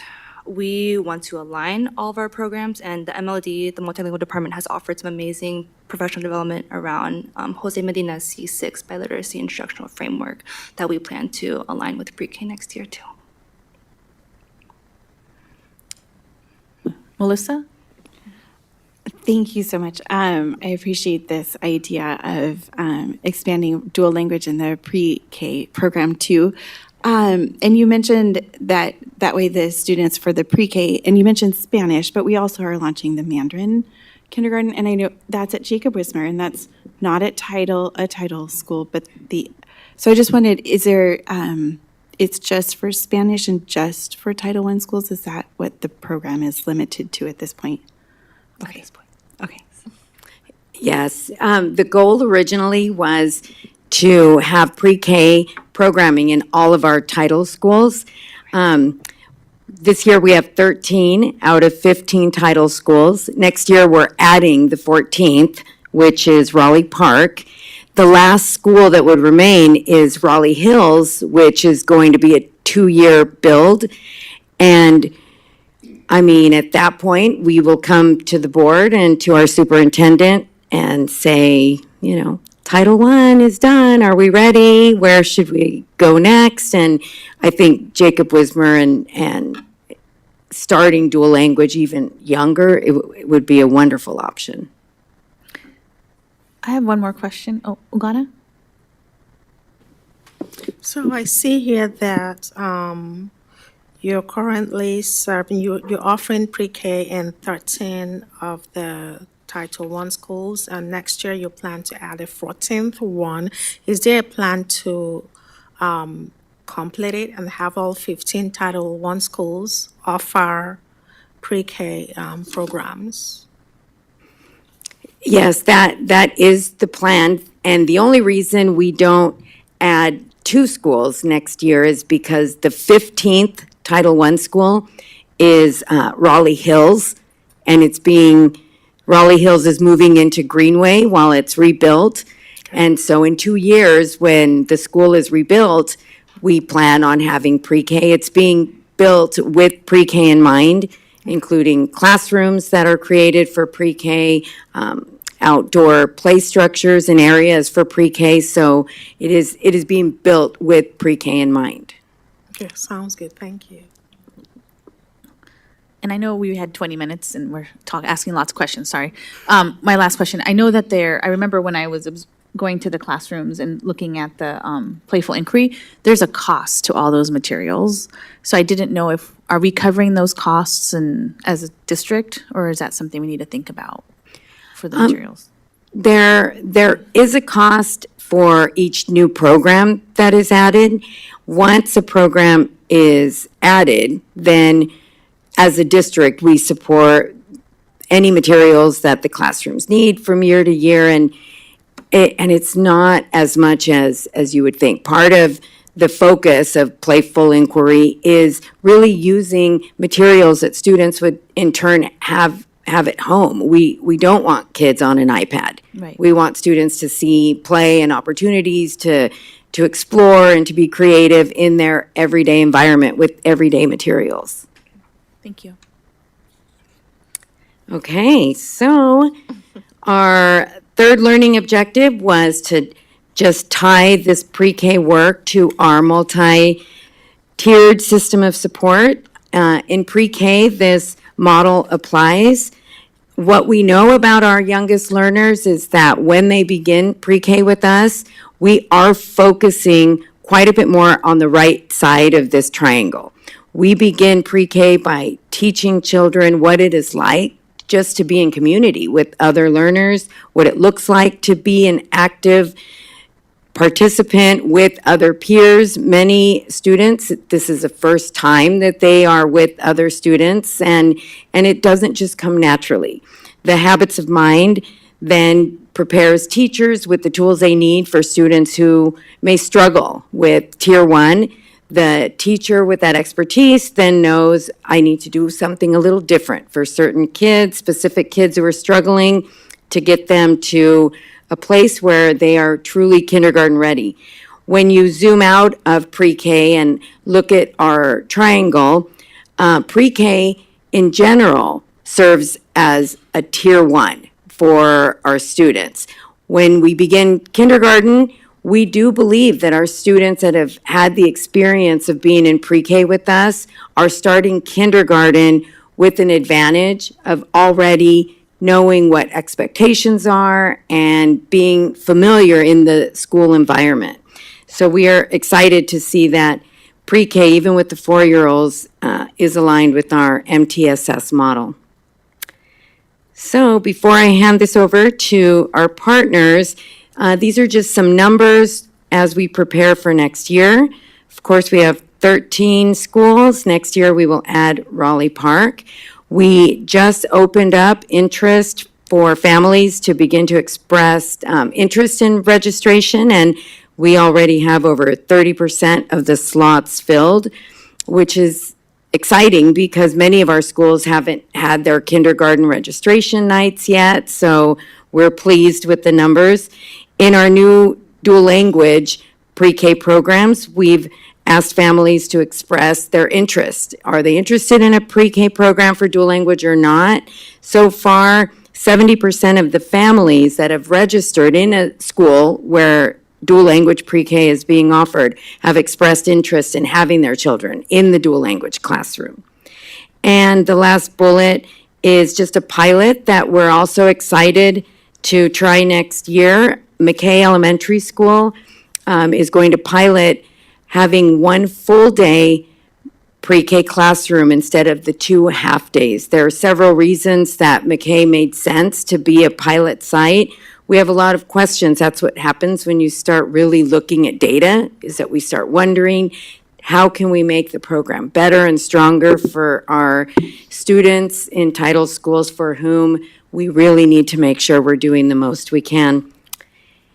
And with that, there is time for questions, or after that, I'll hand it over to our partners. I don't see any more questions, so maybe we hand it off. We asked Awesome. all the way through. Sorry. Perfect. To Lisa. Good evening. Hi, thanks for having me. I'm excited to be here. You can move to the next. Thank you. Children's Institute. So we are working to make Oregon the best place to be a kid. That is our hope. We work passionately to improve outcomes for Oregon's children. And since our founding in 2003, we've come to find that a brighter future for our state really rests on the foundation of love and care for every child and family. And with love comes some reckoning. It comes the hard truth or difficult truth that many of our practices and policies that are designed to address inequities do not meet the needs of children of color, children living in rural communities, which is why we do what we do and why we're committed to working towards justice and shifting systems, and grateful to do this work alongside Beaverton. So early school success, what is early school success, or ESS for short? It's a partnership between Beaverton, Forest Grove, Lincoln County, St. Helens School Districts, and Children's Institute. We launched this initiative because we believe that early childhood programs and the K-12 system must come together to offer high-quality learning experiences for children. And our partnership with Beaverton actually started in 2019 at VOS. Well, first at VOS in Aloha Huber Park, which I heard a lot of representation today. We are currently partnered with VOS, McKay, Greenway, and Raleigh Hills. And in our work with those schools, all of the educators are deeply committed to young learners, and they're eager participants in the transformative work that we're doing. And some of the ways that we support the teams are we analyze and define district and teacher strengths, the needs, the challenges, resources, and instructional practices. And we also design and test these approaches to meet the needs of the districts and the community. And then from there, we plan implementation of these refined strategies that we've come up with our partners. So this is just a glimpse into some of our work and what that looks like, our partnership. We find joy and impact in building capacity for the team leads. So every school team has a team lead or a teacher leader that leads the work at their school. And we support them through one-on-one coaching. And we have monthly team lead meetings where we bring all of our team leads together to do some shared learning and collaborative problem solving. Our larger opportunities are the network learning. So we have these big convenings where we bring all of our school districts, so Beaverton, Forest Grove, Lincoln County, and St. Helens all together for full day experiences. And it's a full day facilitated opportunity they connect, they collaborate, they reflect, they do planning, thinking about the work ahead, and they get ideas from each other. I think that's really where the heart of our work is holding space for them to collaborate and connect and see what other schools are doing. And then learning labs, I didn't mention that. I think I skipped some stuff. But with learning labs, our hope is, because Beaverton is such a trailblazer in early learning, we want to shine a light on the work that they're doing. So we are inviting educators, funders, policymakers to come into the elementary schools through a practice called Learning Labs. And with that work, so we're starting at VOS, actually, our first learning lab, and the focus is strengthening inquiry through habits of mind. So we've spoken about that a lot today. But in our ask of you is just to encourage you to use your voices to encourage COSA, OSBA, and ODE to support and fund early learning in the PK to 12 system. And we really need to secure public investment in early learning. So we are here to advocate for that. And then we're going to play a clip. Last spring, our communications team interviewed Beaverton folks about the importance of early learning in the district. So you'll hear from Jessica Langsam. She's a pre-K elementary teacher at VOS, and she's also one of our team leads. So she's going to share her perspective about early learning in Beaverton. So thank you for the time and space. I think it's so fantastic that these public preschools are available to the communities in Beaverton. Preschool should be public for all of us, for all of the families in Oregon and nationally. But this is such an amazing opportunity to be rooted in your community that you're going to be transitioning into. I think it's so fantastic that these public preschools are available to the communities in Beaverton. Preschool should be public for all of us, for all of the families in Oregon and nationally. But this is such an amazing opportunity Shelley, to be do you want to go to the next video? rooted in your community that you're going to be trans.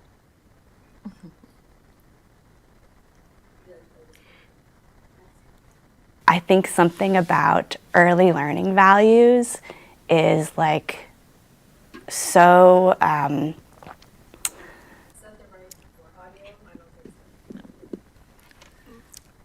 Yes. No, it was a different, it's the same one. It's okay. This transitioning happens to me into. all the time. I think it's Oh. so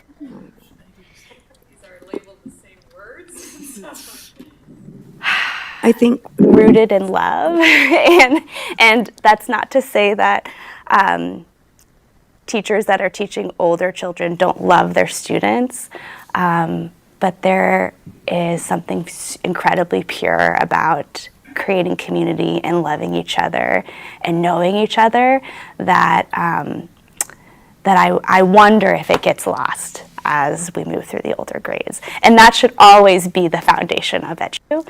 I think something about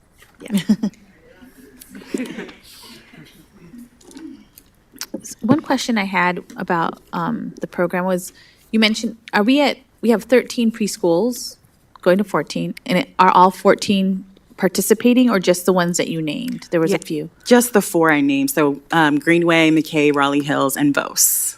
And then what about the other, like how do we pick them, or how did we decide on those 4 schools and not the others, or? And Aloha Be an Huber? Aaron question. I believe that when the grant started, so just to be specific, this is Early School Success is a grant that we have with Beaverton. And when the grant started, I believe that Vos and Aloha Huber Park, their leadership and their teachers were committed to early learning and doing this work together. And we were really interested in making sure that the schools that we collaborate with, as much as possible, are Title I schools or dual language schools, that they represent the full breadth of preschools in Oregon. I remember we were out visiting Greenway and they had talked about it, but is there opportunity for other schools to join, or how does the grant, is that what you're saying, you gotta talk to the legislators? We would love that over time. That's one of our goals, is to spread and scale both within Beaverton School District and eventually beyond. So we would love to work with you all on a plan to scale. Susan and Tammy? Mine's just a follow-up question in terms of the 4 preschools that currently are part of your program. Were they always the same 4 preschools, or have we added, obviously we started with Vos and Aloha Huber, but how long have we had the other preschools in the system? I want to speak to that. Do you want me to speak to that? Are you asking specifically with the grant with CI? That's correct. Yeah, they've been, What I'm asking is, I realize that Aloha and Vos, Aloha Huber and Vos were the first 2. Yes. But the other 2 that were added, how long have they been part of it? Well, I guess it's the other 3. Yes. How long have they been part of it? And I know Aloha Huber is no longer part of it. Yes, exactly. So McKay joined on 2 years ago, I believe. I'm seeing some nods. And Raleigh Hills and Greenway, thank you, just joined this year. Last school year, thank you. Sorry, Tammy? And all of our pre-K teachers are BSD employees, they're licensed staff and part of BEA and all that. So just like all our regular teachers. Awesome, thanks. yes, they are. One other question is, so I'm just, and this is maybe not an answer right now, but I'm just wondering, because that model of team leads, networking, and then labs is an amazing model, like best practice in education supporting our educators. Is that something that we as a district can then start to lead in the other schools until we figure out how to grant?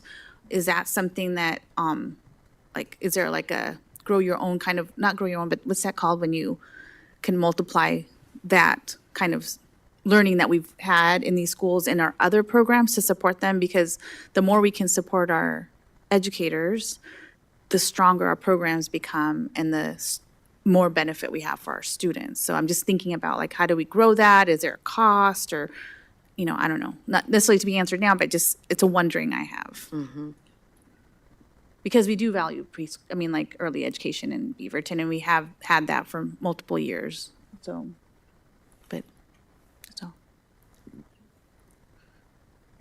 Any other questions? Well, thank you so much for your time. Thank you. Thank you. Thank you.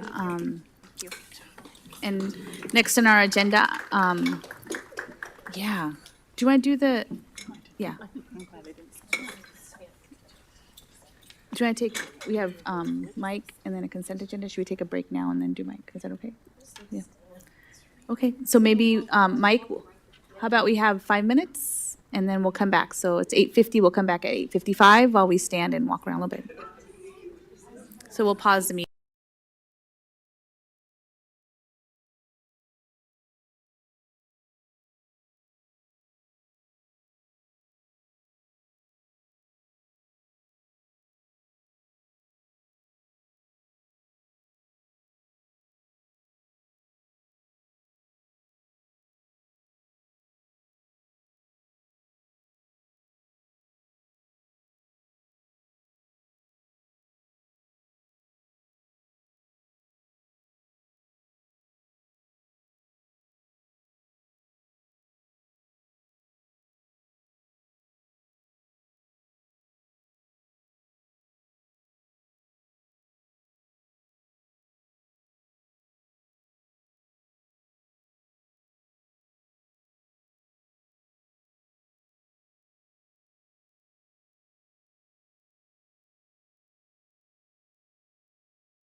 It's 8:57 and we'll get started again with our meeting. Thank you. Just needed a little stretch break. So our next agenda item is our monthly financial report presented by Mike Schofield. We'll hand over to Mike. Thank you. Good evening, School Board. Appreciate the opportunity to talk a little bit about the finances of the district again this month. This month's forecast is for March 31st, finishing up that month, and it's an important month because it kind of feeds into what we're building into our budget document and our budget plans for the next school year. So just so you know what's going on in our world, we've made some adjustments to the forecast, and we've made those based on information we're getting from ODE about. Remember, ODE is still talking about last year, so we got to look at what's happening with last year. We're talking about this year and what's going on with enrollments across the state and how property taxes are coming in throughout the state and how that affects the state school fund. And we're also making projections about what's going to happen next year. So we have 3 years that we're working with all at once. If you look at the actual forecast, we did raise revenue estimates in the state school fund a little bit. We brought property taxes up a little bit. Interest earnings continue to be strong for the school district. Interest rates short-term are pretty high and have remained elevated. The Federal Reserve had talked about the need to cut rates this year, but the data isn't showing any real reason to cut rates at this point in the year. So currently, I think the consensus is there may be some rate cuts, but they're out towards the fall in terms of time period. But we'll see. We'll see what the data holds.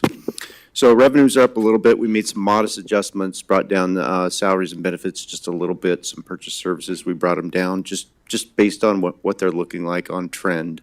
But overall, pretty good shape. And we look forward to seeing you in a couple of weeks and presenting a proposed budget. Take any questions you have. Any questions? Seeing none. Thank you, Mike. Thank you. We're going to move on to our consent agenda. As a reminder, 2 items have been pulled from the consent agenda. Contract authorizations for replacing the existing synthetic turf, stadium field, and resurfacing of the track at Westview High School, and design services for installing synthetic turf softball and baseball fields at Aloha High School. So at this time, do I have a consent? Do I have a consent agenda? No. Do I have a motion to approve the consent agenda minus those 2 contract authorizations that were pulled? I move to approve the consent agenda as submitted with the exception of the 2 contract authorization items that were removed. Do I have a second? Sunita was seconding? Okay, thank you, Sunita. All in favor of approving the consent agenda minus the turf field items that were pulled, please raise your hand and say yes. Yes. Yes. Yes. So the motion is approved and the consent agenda passes unanimously. Thank you, everybody. We'll now move to our items for action. The 2 contract authorizations that were pulled from the consent agenda will be addressed after the other action items that were planned on the agenda. So our first item for action is approval of the school support fee. Associate Superintendent Mike Schofield is here along with City Beaverton Business Development Manager Bill Berg to provide more information if needed. And before we vote on this item, to open the discussion, I do have to have a motion to approve the school support fee and resolutions as recommended. Do I have a motion? Yes, I move to approve the Strategic Investment Program School Support Fee and resolutions as recommended. Do I have a second? I second it. Thank you, Sunita. Sunita has seconded. She was online. Thank you, Mike. Do you have any comments? I'm happy to reorient you with the process. Remember, the school support fee is a result of House Bill 2009 that was passed in the 2023 legislative session. It requires school boards to adopt a school support fee. The range of that fee is between 15% and 30%. We brought a recommendation after consulting with our partners in Beaverton and Hillsborough, a recommendation of adoption at the 15% rate. There was some questions, some outreach in terms of contact information, and I shared that between meetings. And other than that, I don't think we have additional questions. Does anyone have any questions? Ugana? Quick question, Mike. I understand Hillsborough is at a 15% rate. Do you know what other school districts are working with? What rates they I looked are? at our two neighbors, and Hillsborough's at 15, and Tigard Tualatin has yet to adopt their rate at this point. Those are the two that I inquired about. Okay. Any other questions? Tammy? Hi, our esteemed guest. I'm sorry, I've forgotten your name already. Bill. Bill. Bill Burr. And I assume you're not a state legislator. No, I'm the business development manager for the city of Beaverton. Can you help me, can you sit with me for a moment and think about why the state legislature would have given us this opportunity to choose between 15 and 30%? That's probably not a question I can answer. That's fair. And Not so, yeah, no, I mean, I'm wondering, I think what seems, interesting to consider is maybe the legislators have very different forces kind of like weighing on them. And I feel like as a school board, we have very few external forces that are pushing us, and we don't typically, implement tax policy. And so I guess there's the question I have that I don't have an answer for, Bill can't answer it, I can't answer it, is why did they do this? And in my mind, I'm just wondering if they have a lot of pressures, and a lot of that comes from business interests. And I'm just wondering if they thought, you know what, we'll let the schools do it. They don't have those same that same pressure from business interests as we do. And, was it a cop-out? I don't know. They're giving us the opportunity to give, to claw back, if you will, 15 to 30%. And as I mentioned at the last meeting, I know it's not a lot of money that we're talking about, and none of that would come back to Beaverton. So it's almost, it almost doesn't matter. I haven't, Mike, have we seen figures if every school district in the state did 30%? Do we know what that number would be? We don't. We have what the legislative office had sent back when they were in session. Mm-hmm. The original estimate was, I think, 2 to 5 million on the standard enterprise zone, and 45 to 60 million on the long-term rural zone. I would say, Director Carpenter, that your question is interesting, and what crosses my mind is what has happened in this area in previous times, where we've had strategic investment programs that have been invested in different municipalities, and it wasn't as regulated, according to my thinking.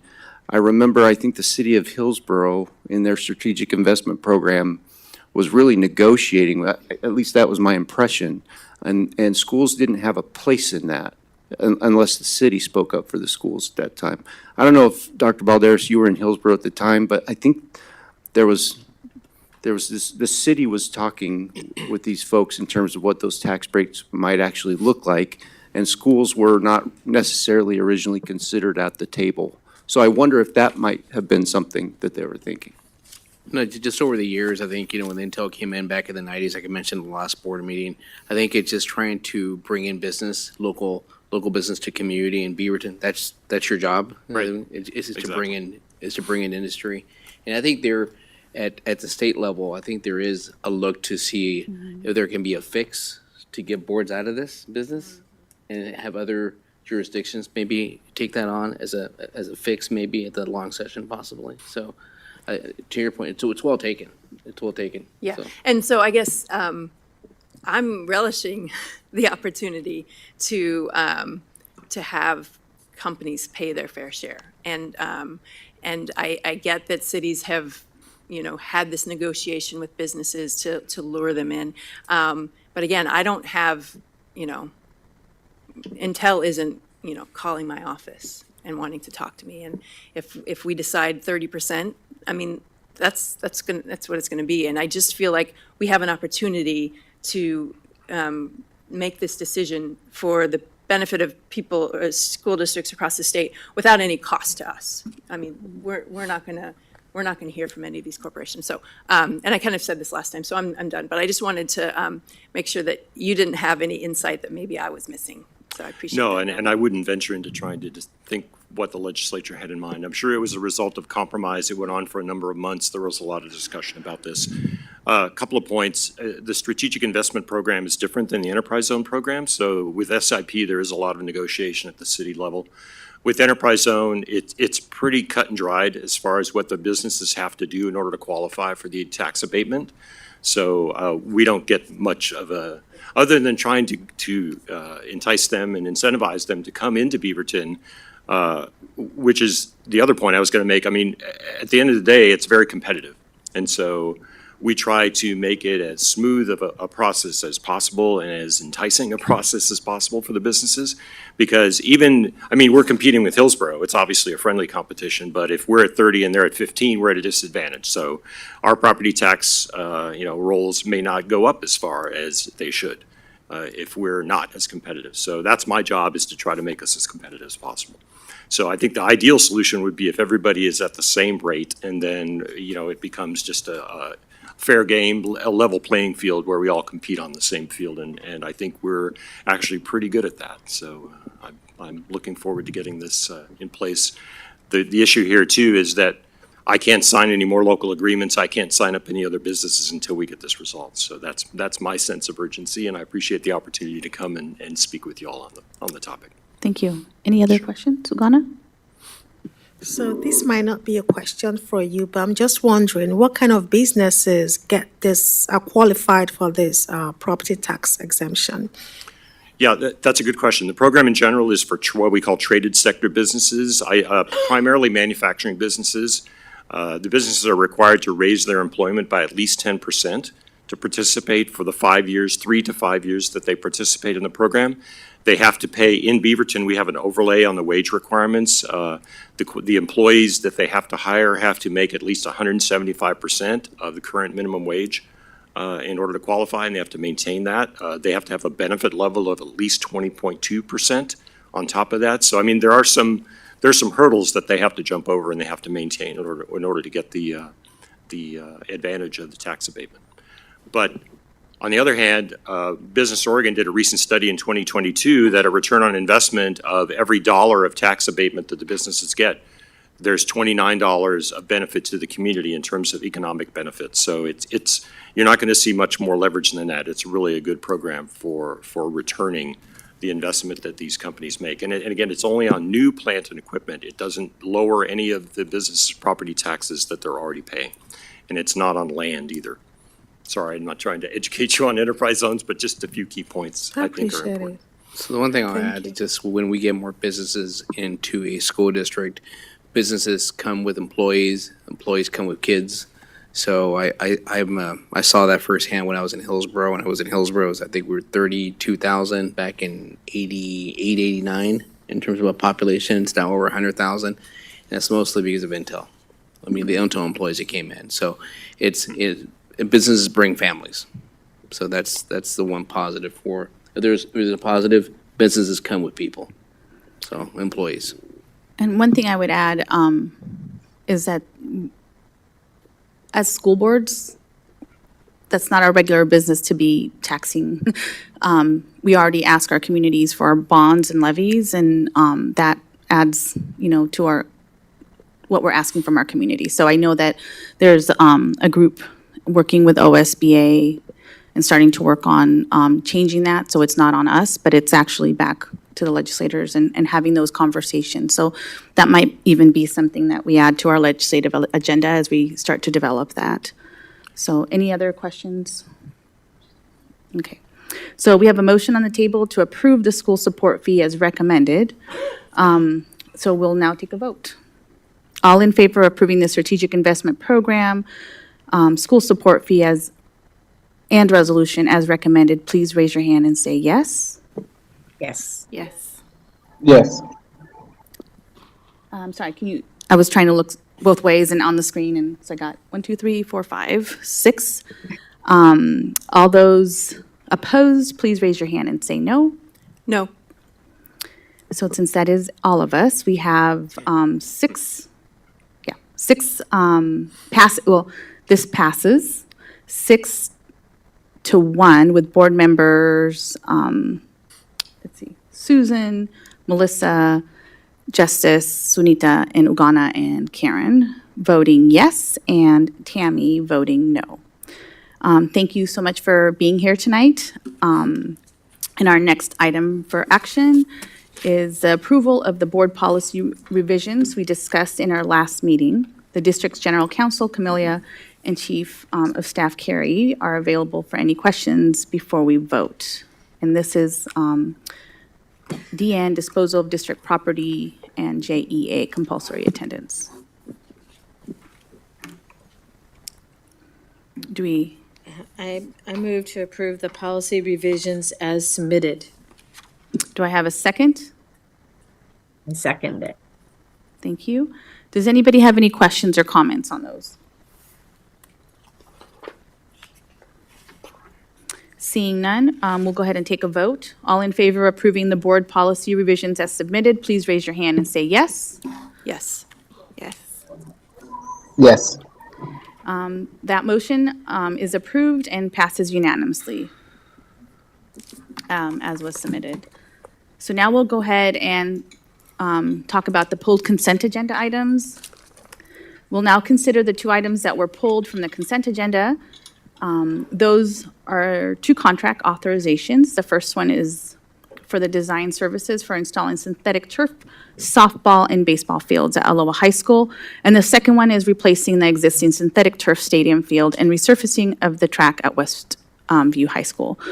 Pulling items from the consent agenda lets the board have a brief discussion about the items before voting.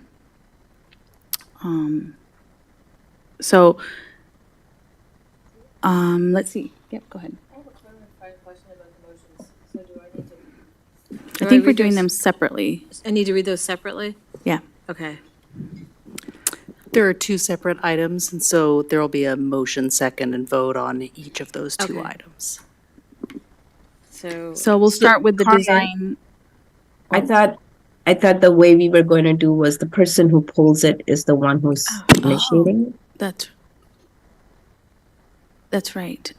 If the person who pulls it wants to make some different motion, they certainly could, but in order to approve the items, there needs to be a motion to approve and a second at approval. So we're starting with ours, the motion as it is, Sunita, and then we'll have a discussion. And if that person wants to do something different, then they can make that change. Or if they just want, maybe they just want to talk, then maybe it's not changing. So I'm not sure yet because didn't know.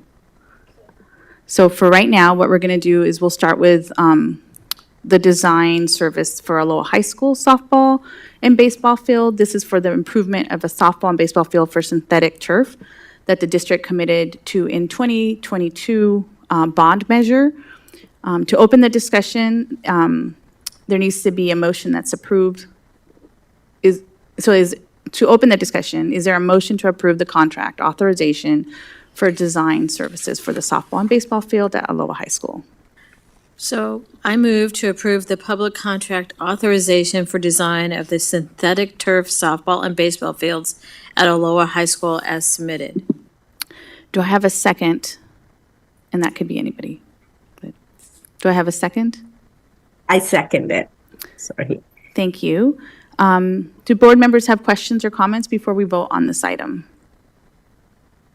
I pulled it to register my disagreement. I have no additional comments, so, and I apologize for not getting that to you earlier. My afternoon went sideways, but no discussion on my end. I'm happy to move forward with the vote. Okay. So we will go ahead and move to a vote on this item. We have a motion on the table to approve the contract authorization to design the services for the softball and baseball fields at Aloha High School. We'll now move to a vote. All in favor of the motion, raise your hand and say yes. Yes. All opposed, raise your hand and say no. No. Okay, so the motion to approve the contract authorization for Aloha softball and baseball field is passes with 6 board members, 6 out of 7 board members, with Susan, Melissa, Ugana, Justice, Sunita, and Karen voting yes, and Tammy voting no. The second contract authorization, so we'll move to the next one, Susan. The second contract authorization that was pulled from the consent agenda is for replacing the existing synthetic turf stadium field and resurfacing the track at Westview High School. To open the discussion, is there a motion to approve the contract authorization for improvements for the stadium field and track at Westview High School? I move to approve the public contract authorization for replacement of the synthetic turf stadium field and resurfacing of the track at Westview High School as submitted. Do I have a second? I second it. Did she say second? I'm sorry. Thank you, Sunita. Do board members have questions or comments before we vote on this item? Yes, I have a Sunita. comment. Yeah. I would just like to, have the superintendent talk about, or anybody from the staff talk about, what are the standards that we do follow when we select something like that? We made a decision, and I think, just to remind everybody, we looked into that. There were no complaints, because we have had turf fields in other schools and we haven't had any complaints or any injury problems for the students. So if somebody from the staff can talk and give that comfort level again, because that is the basis that all the board members are following, at least I am following.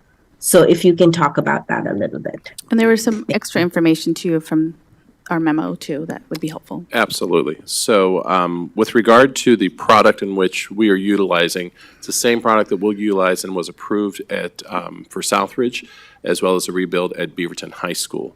So we continue with the same standards in design, as well as, and if those standards have changed over time, we meet those standards through our design process.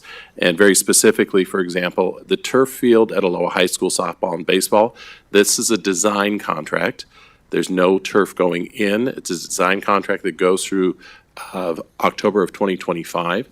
So that's just as design. This is not the actual putting in of that field. That, again, will meet the standards that we've already got in place at our high schools. And if those standards have changed based on city code, we meet those. I will also add that if the board chose to not approve the Westview field and turf, the turf and track, we will not be able to complete that project this summer.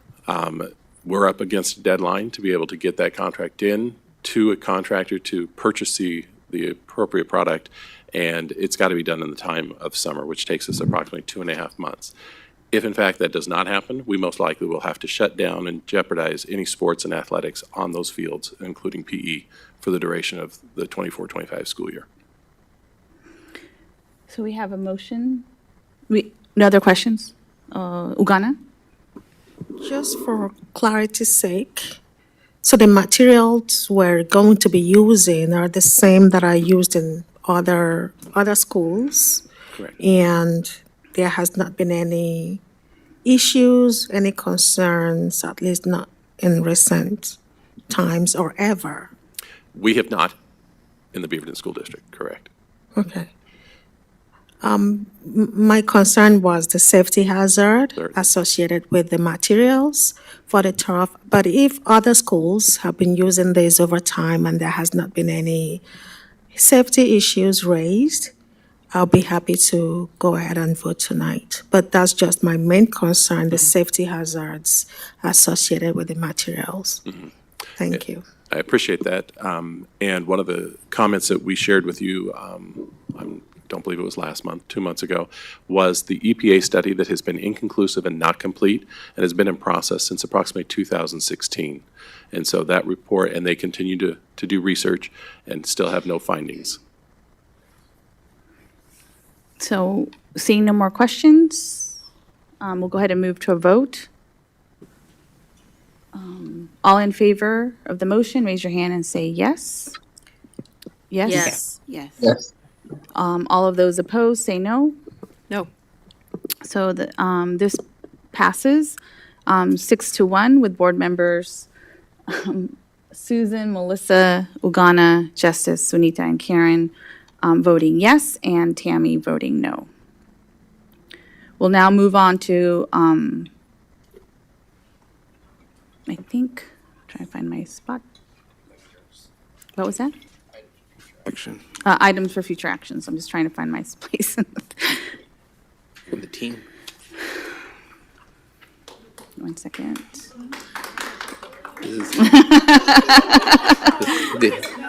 Thank you. These are the closers, the closers.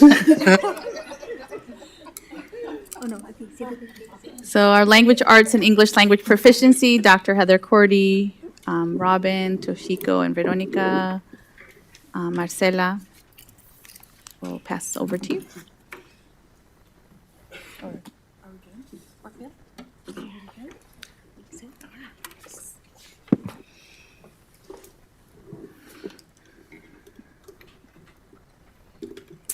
All right, good evening again. Superintendent Balderas, Board Chair Perez, board members, we are excited to be the closers this evening because this truly is a really exciting and honestly a pivotal moment for school districts, and that is to engage in a conversation around an adoption of this nature and of this magnitude that impacts students all across our district and is the very essence of what Tier 1 means in our multi-tiered system of support, MTSS, which, as you know, is the key component of the work that we're doing within the strategic plan. This evening, what we're going to share, what the team is going to share with you is the work that has been done starting in December of 2023. I will share a bit of an overview and then turn it over to Robin Kabrowski, who has really been leading this effort with just such a strong, amazing team who I will have the pleasure of introducing here straight away. So before I go any further, it's my pleasure to introduce the team who is sharing and presenting with you tonight. As I just noted, Robin Kabrowski, she is one of our K-8 executive administrators and has really been at the helm, if you will, helping to lead this really important process. Veronica Galvan is unfortunately not able to be with us this evening. She isn't feeling well and needed to stay home, so we really wanted her to be to tend to what she needed to do to feel better, absolutely. We've got two of our, again, we have the pleasure of getting to work with really strong teachers on special assignment, so TOSAs. And so two of our TOSAs here with us in this conversation this evening is Chrissy Lawrence and Marcela Ulibera Cabrera. And we are so thankful that you are here with us. And we've also got Dr. Toshiko Mauricio. And this is the team who will be sharing the process with you, the elements of the equity lens and how those questions have been answered along the way in this adoption process. And just a reminder that as we come to you this evening, with this information, ultimately it's with a recommendation, and tonight this is for your information, and then next month at your meeting is when we hope that you will take action on this item. So just a little bit of background before I turn things over to Robin. The adoption committee was formed, as I mentioned a few moments ago, in December 23. And it was composed of classroom teachers and ELD teachers and dual language teachers and building administrators and others. And they represented a wide range of schools and regions all across the district. All throughout the process, they followed the BSD adoption process, which is in direct alignment with board policy and the ARs that accompany that board policy. Throughout that adoption process, the committee centered the Oregon Early Literacy Framework. The team will talk more about that here this evening. In evaluating instructional materials, and really did a careful review of data, including student achievement. Teacher input was critical all along the way. Evaluations from classroom teachers who actually piloted the 2 finalist programs. So having those 2 finalist programs being piloted, and then we will be sharing feedback from those pilots that led ultimately to the recommendation that we're making tonight. All along the way, there was then opportunities for families and community members to review and provide feedback on those 2 finalist programs. Those were held online and in person in March and in April. And at the end of that entire process, the adoption committee then came together and is recommending Houghton Mifflin Harcourt. And so again, we're excited. This is such an important moment in a district's trajectory. And it's important also to remind ourselves how this connects to the strategic plan. So I mentioned a few moments ago the clear connection to MTSS and core. Strengthening the core is all about Tier 1. But when we look at those 4 areas in our strategic plan, the work that the team has done in leading the adoption committee and coming to you with a recommendation is directly tied to foundations of success. And that was the area of the strategic plan that you heard from the early learning team a little bit earlier in the agenda.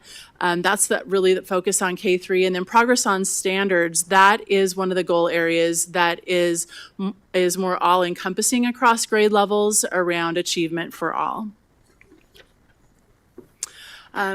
With that, it is my pleasure to turn this next part of the conversation over to Robin Kabrowski. Good evening. The language arts English language proficiency adoption process used Beaverton's equity lens and Beaverton's equity policy in both process and content of its work this year. In considering the question whose voice is and isn't represented in this decision, specific intention was paid to bring a diverse group of committee members and voices together to seek a wide range of feedback and input from the Beaverton community throughout the process. In considering the question, who does this decision benefit or burden, students were centered on all decisions. And most specifically, our multilingual students and our students furthest from social and educational justice. In considering the question, does the decision close or widen the access, opportunity, and achievement gaps? The primary goal of the language arts and ELP adoption process was to recommend a strong language arts and English language proficiency program that will close opportunity, access, and expectation gaps that currently exist in our system. To meet that goal, the committee centered its work around the Oregon Early Literacy Framework, which you heard referenced earlier. It was released in the spring of 2023. This was the most foundational literacy resource and or mentor text that we used in the adoption process. It outlines the best practices and supporting research and building a comprehensive literacy program. The 8 sections, quote, work in reciprocity with one another to reinforce culturally responsive practice and reading science as fundamental to children's literacy and multilingual development. Can I jump in really quick? One point of note that I neglected to mention in the opening comments. In this conversation and in this presentation, there is a great deal of information about process and just some really technical pieces. And if there is the ability for you to hold the questions till the end, this is one of those conversations where we imagine we might be tending to some of the answers to the questions even before you ask them along the way. So for your consideration, that might be helpful with this one, just based on the large volume of information that we have to share. Thank you, Robin. So culturally responsive practices and reading science. These were the guideposts in our process. Additionally, these guiding principles in the Oregon Literacy Framework were fundamental. They provided a key lens through which instructional resources and materials were reviewed by the committee. I would highlight foundational skills on this list. I would highlight foundational skills, multilingualism, and educator knowledge and practice as principles that were studied and discussed at length during our process. And the core work was the value and belief that every child can learn to read and write and must be taught to read and write in our schools. Some background information. As a reminder, these are timelines that the state work in the state that guide the work in our district around adoptions. The language arts standards were originally, the new ones were originally adopted in 2019, and materials adopted by the state board in 2021. Additionally, the ELP standards were adopted in 2013, and the last language arts adoption in Beaverton was completed in 2016 and 17, and the last ELP adoption was completed in 2017. And what does ELP mean? English language proficiency. As you know, Beaverton has implemented a new one-year adoption process that you reviewed earlier this year. Additionally, the updated corrective action plan that the board approved in November guided our timeline this year. The new corrective action plan directed our committee to complete the adoption in the 23-24 school year with the expectation that materials are implemented in classrooms in the fall of 2024.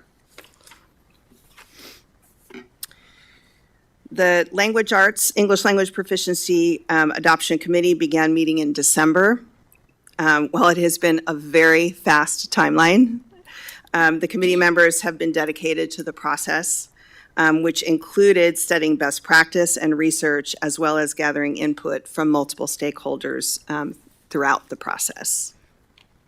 I want to highlight the committee membership.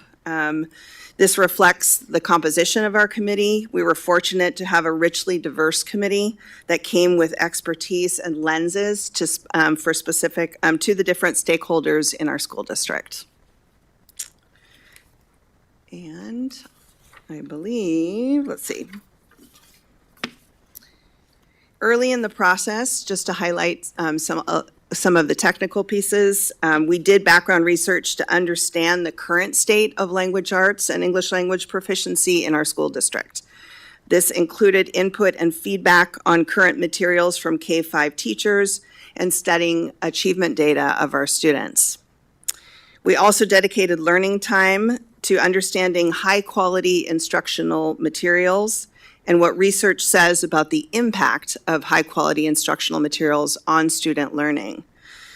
Additionally, the committee studied the Oregon Instructional Materials Evaluation Tool, otherwise known as the IMET, and the criteria that Oregon used to evaluate instructional materials. And I would add just that in Oregon's process, which identified 7 core programs on the state-approved list, that was the start of our process. And I will pass to Chrissy Lawrence. Good evening. So from there, we took ODE's IMET tool, which stands for Instructional Materials Evaluation Tool, and that was created prior to the creation of Oregon's Early Literacy Framework. So it didn't encompass all of the great work on that framework. So we created a a BSD-specific rubric for evaluating materials. And all the criteria from ODE's IMET were included in the rubric, in addition to elements from the early literacy framework, the culturally responsive English language arts curriculum scorecard from NYU, the C6 biliteracy instructional framework for dual language, and BSD priorities of dual language and multilingualism as an asset. Next, the adoption committee looked through the state-approved list of all the language arts programs and previewed them. We then narrowed them down to 5 and then invited publishers to come in, and they presented those 5 curricula to the adoption committee. And then the committee used the BSD rubric, instructional materials rubric, to evaluate those 5 programs. Did it not move on? We good? Okay. So based on the results of the rubric, 2 publishers rose to the top. It was very clear who the 2 were that we were going to pilot, and they were HMH Into Reading and the dual language version, which was Arriba La Lectura for dual language, and then Benchmark Advance and Benchmark Adelante. So those were the 2 that we were going to move forward. And we had a great response for the pilot. A lot of teachers wanted to pilot, which was wonderful. We narrowed it down to 90 staff members, which is huge. It's a lot. From 32 schools. We had a great pool of teachers. There was a diverse group of teachers. We had ELD teachers, dual language teachers, and academic coaches that all piloted materials. Each publisher came and they did 1 full day of training for the pilot teachers, and then the teachers piloted the curriculum for 2 weeks. And what was different for this adoption is that the pilot teachers, they actually piloted both of the curricula. So that was really nice. They could kind of compare and contrast the 2. Okay. So once the pilot was complete, pilot teachers completed an evaluation for each of the programs. So the questions included many aspects of instruction and usability of the curriculum, as well as including questions about engagement, which is where the student voice was represented.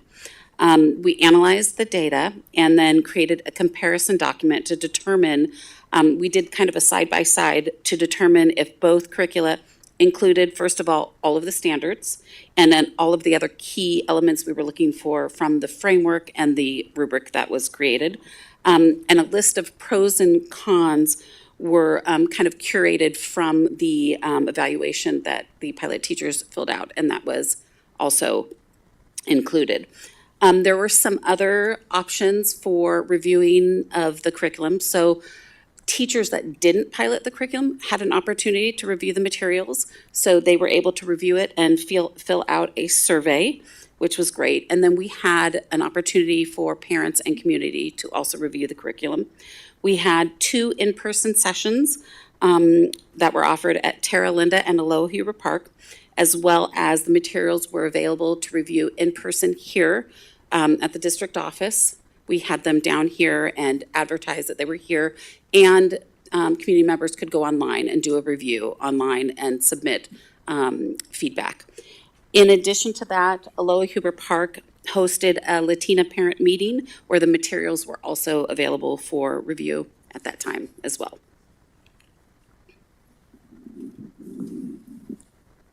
Okay, so thank you. Based on the information collected and own learnings from the exploration of the different resources, the Language Arts ELP Adoption Committee analyzed the strengths and weaknesses of both curricula under consideration, Benchmark and How to Mifflin, with students at the center of the conversations. Committee members look for a curriculum that could best meet the needs of our beautiful, diverse BSD student community, and that we could, that we serve in BSD in both English instruction and dual language programs. And also, we wanted a curriculum that could give educators the opportunity to differentiate in their instruction. After this careful analysis, the Language Arts ELP Adoption Committee decided to recommend the Houghton Mifflin Harcourt into reading and Arriba a la Lectura for the adoption. In this slide, we have the key strengths related to the Houghton Mifflin Harcourt into reading and Arriba a la Lectura curriculum. You will see these strengths also reflected in the data you have received. However, we would like to highlight that this curriculum integrates authentic voices reflected in high-quality, culturally responsive text that students and families can see also and can find them outside of the BSD classrooms. This gives the opportunity to our diverse community to see themselves reflected in the curriculum and connect to the stories that they might find in their local library or somewhere else. This curriculum also offers supports such as visuals to differentiate. And the visuals are helpful for all learners, especially for multilingual learners. So it has embedded scaffolds that teachers can use to differentiate in their instruction. With respect to Spanish, the curriculum incorporates more authentic methods to teach Spanish, such as the use of the syllabic method to develop literacy. And beyond this, the curriculum has been designed with dual language programs in mind, at least the Spanish version. And this has never happened. We have never had a curriculum like this in BSD. In this sense, the curriculum incorporates explicit connections for both program languages, in this case, Spanish and English, through different biliteracy instructional strategies, including translanguaging. So therefore, this curriculum is aligned to the most updated research for dual language education. All right, so good evening. So I am going to talk about the English language proficiency component. As you know, this was a joint adoption that included the English language proficiency lens. And so we're excited to learn that HMH has a plethora of supports for multilingual learners, including EL classified students or English learner classified students. You go to the next. So one example is to support co-teaching model, all ELD teachers will receive hopefully a teacher's guide for each of the grade levels they co-teach in. And these guides include substantial, moderate, and light English learner supports that are embedded in each of the lessons. This will allow for the ELD teacher to effectively collaborate with the classroom teachers as they co-plan, co-teach, co-assess, and co-reflect together. Another important resource that HMH provides is tabletop mini lessons that offer scaffolds for each grade level to strengthen that Tier 1 literacy instruction for all students. These tabletop mini lessons may be used for small group instruction to emphasize key topics such as central idea, author's purpose, text structure, context clues, and these topics will vary depending on grade level. In addition to these tabletop mini lessons, there are specific tabletop mini lessons for English language development designed for multilingual learners and EL classified students that are organized by domains, so reading, writing, speaking, listening, and collaborative problem solving. Additionally, we are looking at purchasing explicit and interactive English language development curriculum for students at all proficiency levels, particularly newcomer students, called English 3D Language Launch. These additional materials are a great supplement since multilingual learners' linguistic and cultural assets are amplified through relevant topics, oral language development, assessments, academic language, translanguaging, and home language connections. And the most promising feature of HMH curriculum is the robust foundational skills component that will greatly benefit all learners, including our multilingual learners. Every lesson has built-in supports for foundational skills such as phonological awareness, phonics, decoding, fluency, which include additional language connections for students with varying home languages. And of course, we will be providing robust professional development to support our classroom and ELD teachers. So as you know, we are opening up our first Mandarin dual language program at Jacob Wismer this coming fall. Therefore, we included this language in our adoption process, which we're really, really excited about. We did extensive research in what other immersion programs use for this language within the state of Oregon as well as out of the state. There aren't many options for Mandarin Chinese curriculum, but these are the best options that align to our district priorities. So for kindergarten, we are recommending adopting Better Chinese, Better Immersion, as this curriculum offers excellent beginning level book series that will meet the needs of students at this age level. The curriculum does a great job of scaffolding character development, as that will be a huge focus in the early grades. Then in the second half of kindergarten, we are recommending to incorporate parts of the Singapore Wan Li Wo Ban Happy Friends textbook, level 1, so students have a smooth transition into first grade. And then first through fifth grades will use the Singapore Wan Li Wo Ban Happy Friends textbook series until fifth grade. And we will also add mentor text to read aloud and practice reading and writing skills in Mandarin Chinese. We also looked into NEMA, so it's National Materials Accessibility Standards, just to make sure that the curriculum aligns to those standards. And HMH does provide this alignment. They provide refreshable braille, magnification and color contrast, screen reader functionality, as well as alternative text and audio description that's incorporated into the curriculum.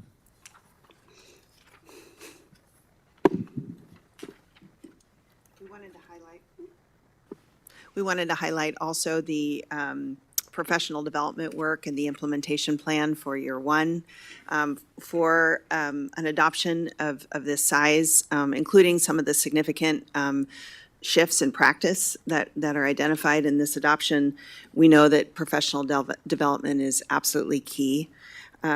We will be providing professional development for all K-5 staff using the core curriculum, inclusive of both curriculum, practices, materials, and a very specific attention to the Oregon's early literacy framework and its focus on practice and research. We also will be highlighting a coaching academy to specifically support our academic coaches, knowing that they will be key in supporting our classroom teachers. A K-3 reading and possibly writing cohort, and a 4-5 reading writing cohort, which will include the co-construction of curriculum maps during year one of implementation, and then reading and writing agreements that will list key components, structures, and practices for core reading and writing instruction to be implemented for all students across all grade levels. So we're thankfully, we have a cohort of school districts around us that we will be partnering with who have also moved forward with HMH, specifically Westland Wilsonville, Sherwood, Lake Oswego, Centennial, David Douglas, and the Reynolds School District. So we're grateful that we have partners in the learning work and opportunities to learn from their experience in implementing HMH. The budget proposal follows and includes a proposal for instructional materials for 3 years. HMH is also offering the opportunity to look at a 5-year proposal, but this is the initial quote, including all core materials and MLD supports, including the newcomer resources that Toshiko spoke to, and then also the professional development that we outlined and the approximate costs. The early literacy grant that you heard about earlier this year is part of our support in funding this adoption. And we're happy to take questions. Wow, that's really good. Questions from the team? I see one. Okay. Tammy, then Ugana, and then Sunita.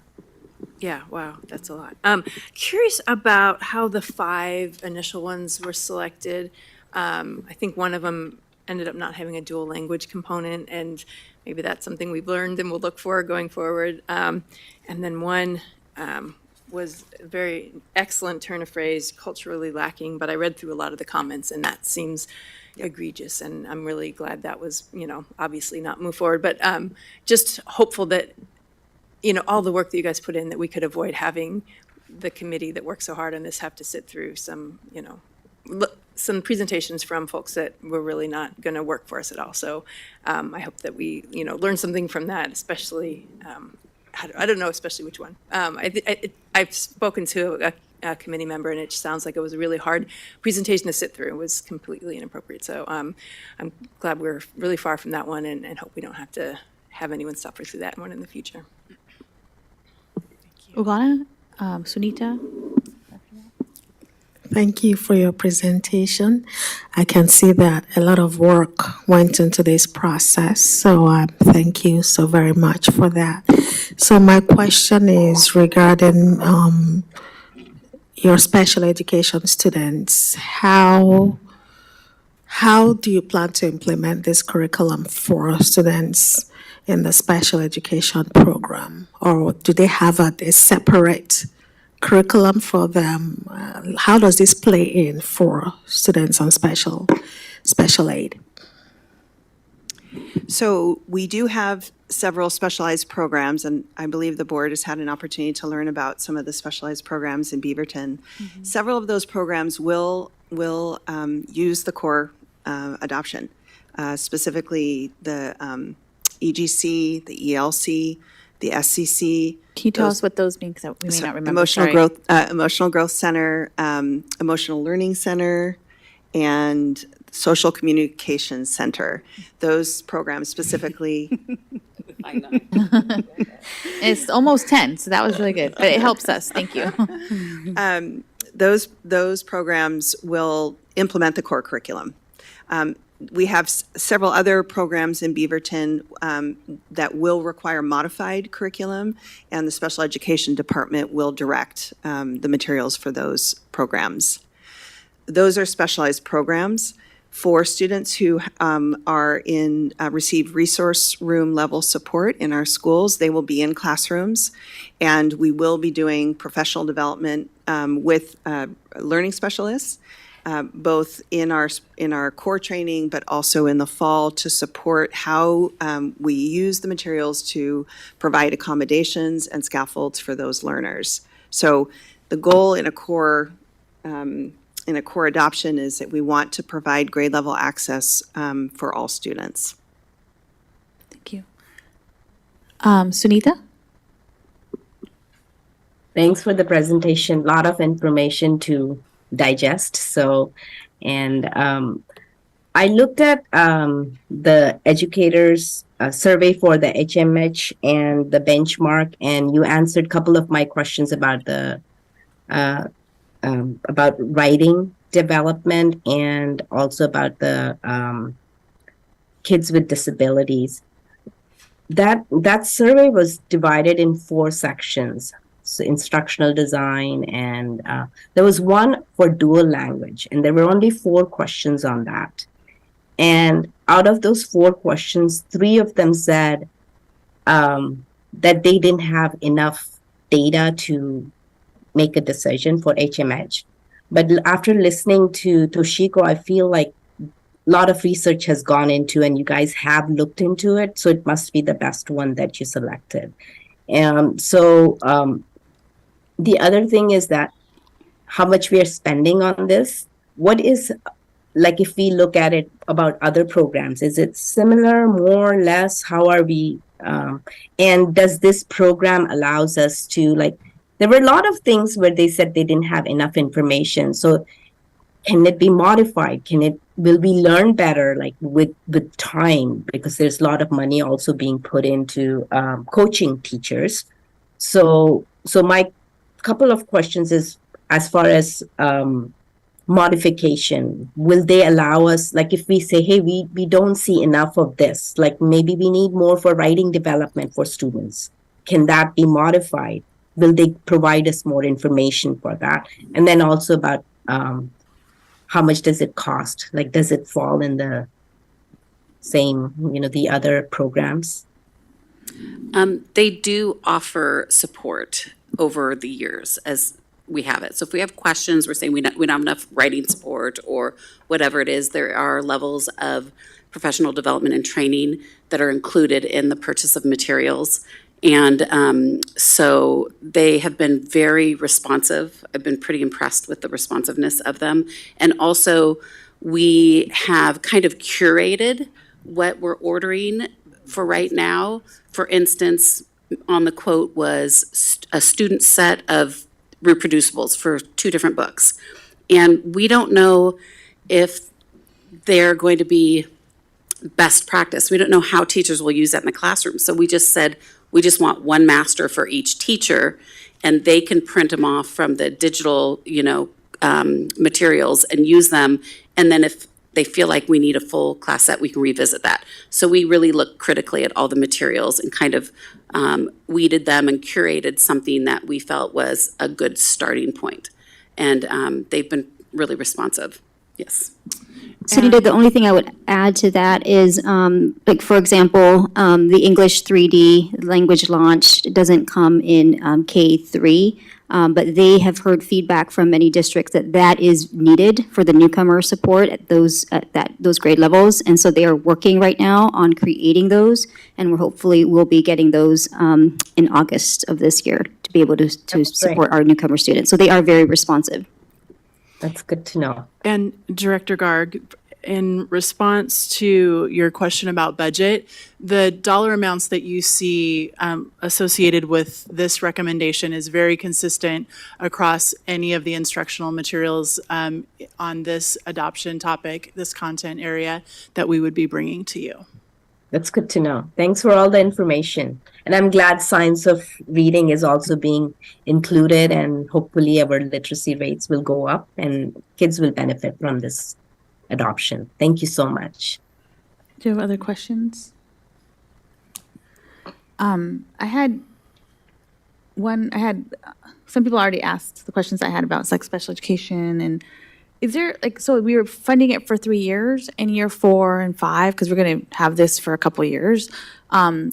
Can we think about what that cost might be so that we're making sure that we're putting that aside? So as we're getting through year 1, thinking about what costs might come in year 4 and 5 so that we don't just go off a cliff and not have the money so we can make sure we're putting that money aside to really support students and staff. Yes, absolutely. That will be an ongoing conversation with projections and inclusion in our budget.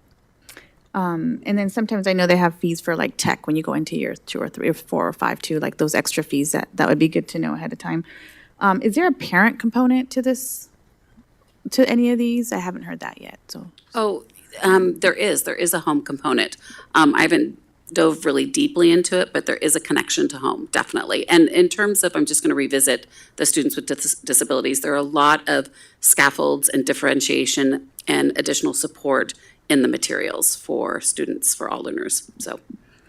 And I know when we looked at professional development, it talked about professional development for K-5 staff. I didn't know if we're going to include our classified staff in that, because I know that oftentimes it would be great if we included our classified staff in that, if it's at all possible, because in our classrooms, we have the classroom teacher usually running groups or running literacy, especially elementary, and then we have classified staff supporting. So the stronger our classified staff can be, obviously they're not planning the lessons, the teacher is planning the lessons, and they have many lessons that they do. If we could figure out a schedule for our classified staff, it would make our classrooms even stronger, our literacy even stronger. So that's on my dream bucket list of. And I would say it's on all of our dream bucket lists, because of the importance of that and the ongoing conversation that our teams have on whether we're talking about our equity modules, whether we're talking about our language arts, ELP adoption. We look constantly for how we can carve out time with our classified staff and to be able to engage in that conversation and that really important work related to professional development. And just quite frankly, it is a challenge that is prevalent and consistent just because of the challenges around time. Mm-hmm. And also, if we can include kind of parent training so that we as parents know what's happening in classrooms, whether it's in multiple languages, so that we can really support our kids at home and the educators. And my last thing, it's like 10 o'clock, is that I just really want to thank your team for all this work and thoughtfulness and the depth of work, and to the committee that was there.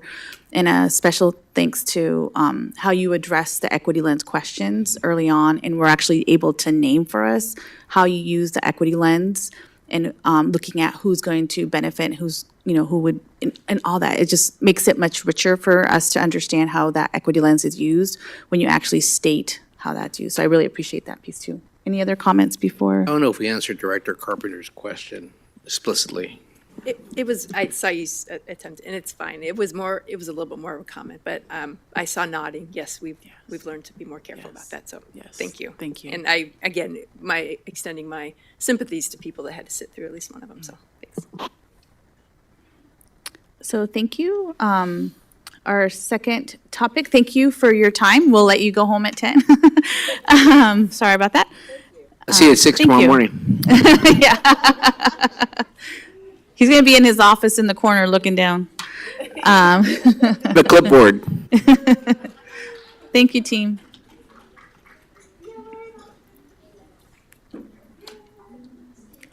Our second topic is the school board calendar with Carrie Delph that will be presenting, and then we have Mike Schofield presenting on the budget calendar as well.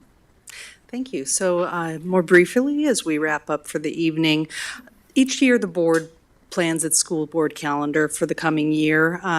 There is one regular business meeting per month, and that is scheduled out over the course of the year in advance. It's always subject to change if there's a particular need, and there's always the opportunity to add more meetings, but this allows everybody to plan ahead for these meetings. The draft calendar that's been developed in consultation with board leadership lays out a schedule for the year, with board meetings generally being held on the second Tuesday of the month. I think there's one or two cases where, due to some other conflicts, it's on the third Tuesday of the month, as well as holding a handful of additional dates on the fourth Tuesday of the month for additional sessions such as a board retreat, budget committee meetings, other sessions such as work sessions and executive sessions around those dates. These dates have all been checked to ensure that we aren't conflicting with any major holidays. We have a handful of holidays, several that we ensure that we avoid major and important and unmissable events on them, and school board meetings would be included in that. And these dates do not conflict with any of those. And there's always the ability to add additional meetings if needed. So this is presented for future action. If there's any questions or comments about the dates, we can certainly provide more information. Tammy? Quick comment. The cultural and religious holidays calendar that you guys worked really hard on. For some holidays, they do move, which is, I know you're aware of, but the current one that's online hasn't been updated. So the most accurate year column is 22-23. So I hope that can be something that we flag that we want to update every year, so that we have more accurate pin down of Eid and Passover and that sort of thing. So I don't know if that's somewhere in our systems where somebody's like, oh, every February we update, or whatever it is. I just noted that. Yeah, thank you for that note about the implementation of that. There are Muslim holidays that depend on the sighting of the moon and need to be updated over time. So thanks for the comment. Yeah, we're working on actually graduation schedule for 25 because of Eid. So right now we're looking at we actually talked about it this morning. Yeah. Just wanted to point out. Sorry, go ahead, Sunita. I didn't see. Just to add to that comment, even the Hindu festivals are also lunar. Mm-hmm. So Diwali and Holi will also be lunar, just to add that. Thank you. Any other comments on this? I just wanted to note that we do have our, there are board sessions before each one of the board meetings, even though it's on the bottom, but I just wanted to clarify. You're like, oh, we're not starting till 7. But actually, I think those have been really helpful for us, for our learning. And I did send out a Google form where you can give us, Sunita and I, ideas of what you would like to, if there's any work session topics that you're interested in covering. And then we can see if it would be a work session or just a memo information, or if it would be small groups, so that we want to make sure that we're addressing topics that the board wants to address next year as well, as we're planning. So please fill that out this week if you can, because we'll be meeting soon to think about what topics. That was an ask from the board to know kind of what topics were coming up. There was an ask from the board to have topics, like what we're meeting for our next agenda as soon as we know it, if we can put that in our memo. So we've actually added that as well. So you'll be noticing in the memos that we actually, as soon as we know the topics, we're putting them on that. So we're trying to be responsive to what people are asking, so. Is it one meeting we have every month? I could swear we have like 2 meetings. I know, right? I didn't think it was just one meeting. There's some that we have, like the budget meetings or things like that, that will be two. Yeah. That's right. So there were, and I'll just add, there were 2 changes that were made in the board meeting schedule this year. In some recent years, board meetings have been held on Mondays, and this year we've changed to Tuesdays. And additionally, board members had asked to start a little bit later on those sessions prior to the regular business meeting each month, or on those extra days where we're starting. Previously, we had been starting at 5:30, and 5:45 is now the time. And those 2 changes appear to be working well, and is what's proposed here to continue with that 5:45 start time for those additional sessions and 7 o'clock for the regular business meeting, and then continuing on Tuesdays. And yes, there is one regular business meeting like this each month, and then there are often additional days scheduled, but those are for work sessions or executive sessions typically, or budget committee meetings. Thank you to the board for all the time that you give to our meetings. Well, thank you. Any other questions for Carrie? So Mike, budget calendar? Because we love budget so much, we want to talk about the 25-26 budget before we presented the 24-25 budget to you. So actually, I think in keeping with the board's calendar for your regular meetings, it made sense to bring this to you now instead of waiting a few months. Typically, we'd bring it to you in August, but it lines up better for all of us if we get those dates out to you ahead of time. You'll see in the calendar what's presented there, that I'll be back to you in August to talk about budget committee appointments and a process for that. We'll do our regular cadence of budget listing and learning in the winter. It'll be particularly important this year as we get into the long session and see what our legislature is coming up with, that we have the Budget 101. So it'll follow the similar process we've followed this year and in years past. Questions, comments? I think my favorite part on this calendar is that at the bottom it says district contacts Mike Schofield, meaning that you're staying all through next year. So love that. Yeah. Signed in document, and we're going to move this forward. For now. Just saying. It's on here. We can't change it. No, it's a promise from him. It's a promise. It's right here, going into the board packet, and we're moving forward. Thank you both. Thank you. Our last item for future action is board policy revisions with Carrie Delph and Camellia. And we'll come back. You'll come back up to present, I guess, for this one.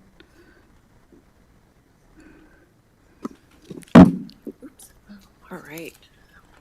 Thank you at this late hour for entertaining all the policies that we are putting in front of you this month. I'm going to open with the first 2, which are BBF and BCB. The proposal that you see in front of you is to address some concerns that, sorry, thank you for pointing. It's late and my brain is starting to melt. BBAA and BBF. Thank you. Both of those are coming forward on a request from a small group that met to discuss some questions around endorsement of candidates or measures. And so we wanted to make sure that we were offering clarifying language within those policies around what is a personal opinion and how those are expressed, and carving out some information around endorsements when those are made for candidates. So it's a subcommittee of the board. subcommittee of the board. It was not an official subcommittee of the board, but just a small group that met to discuss That it. was appointed by the board chair. Yep.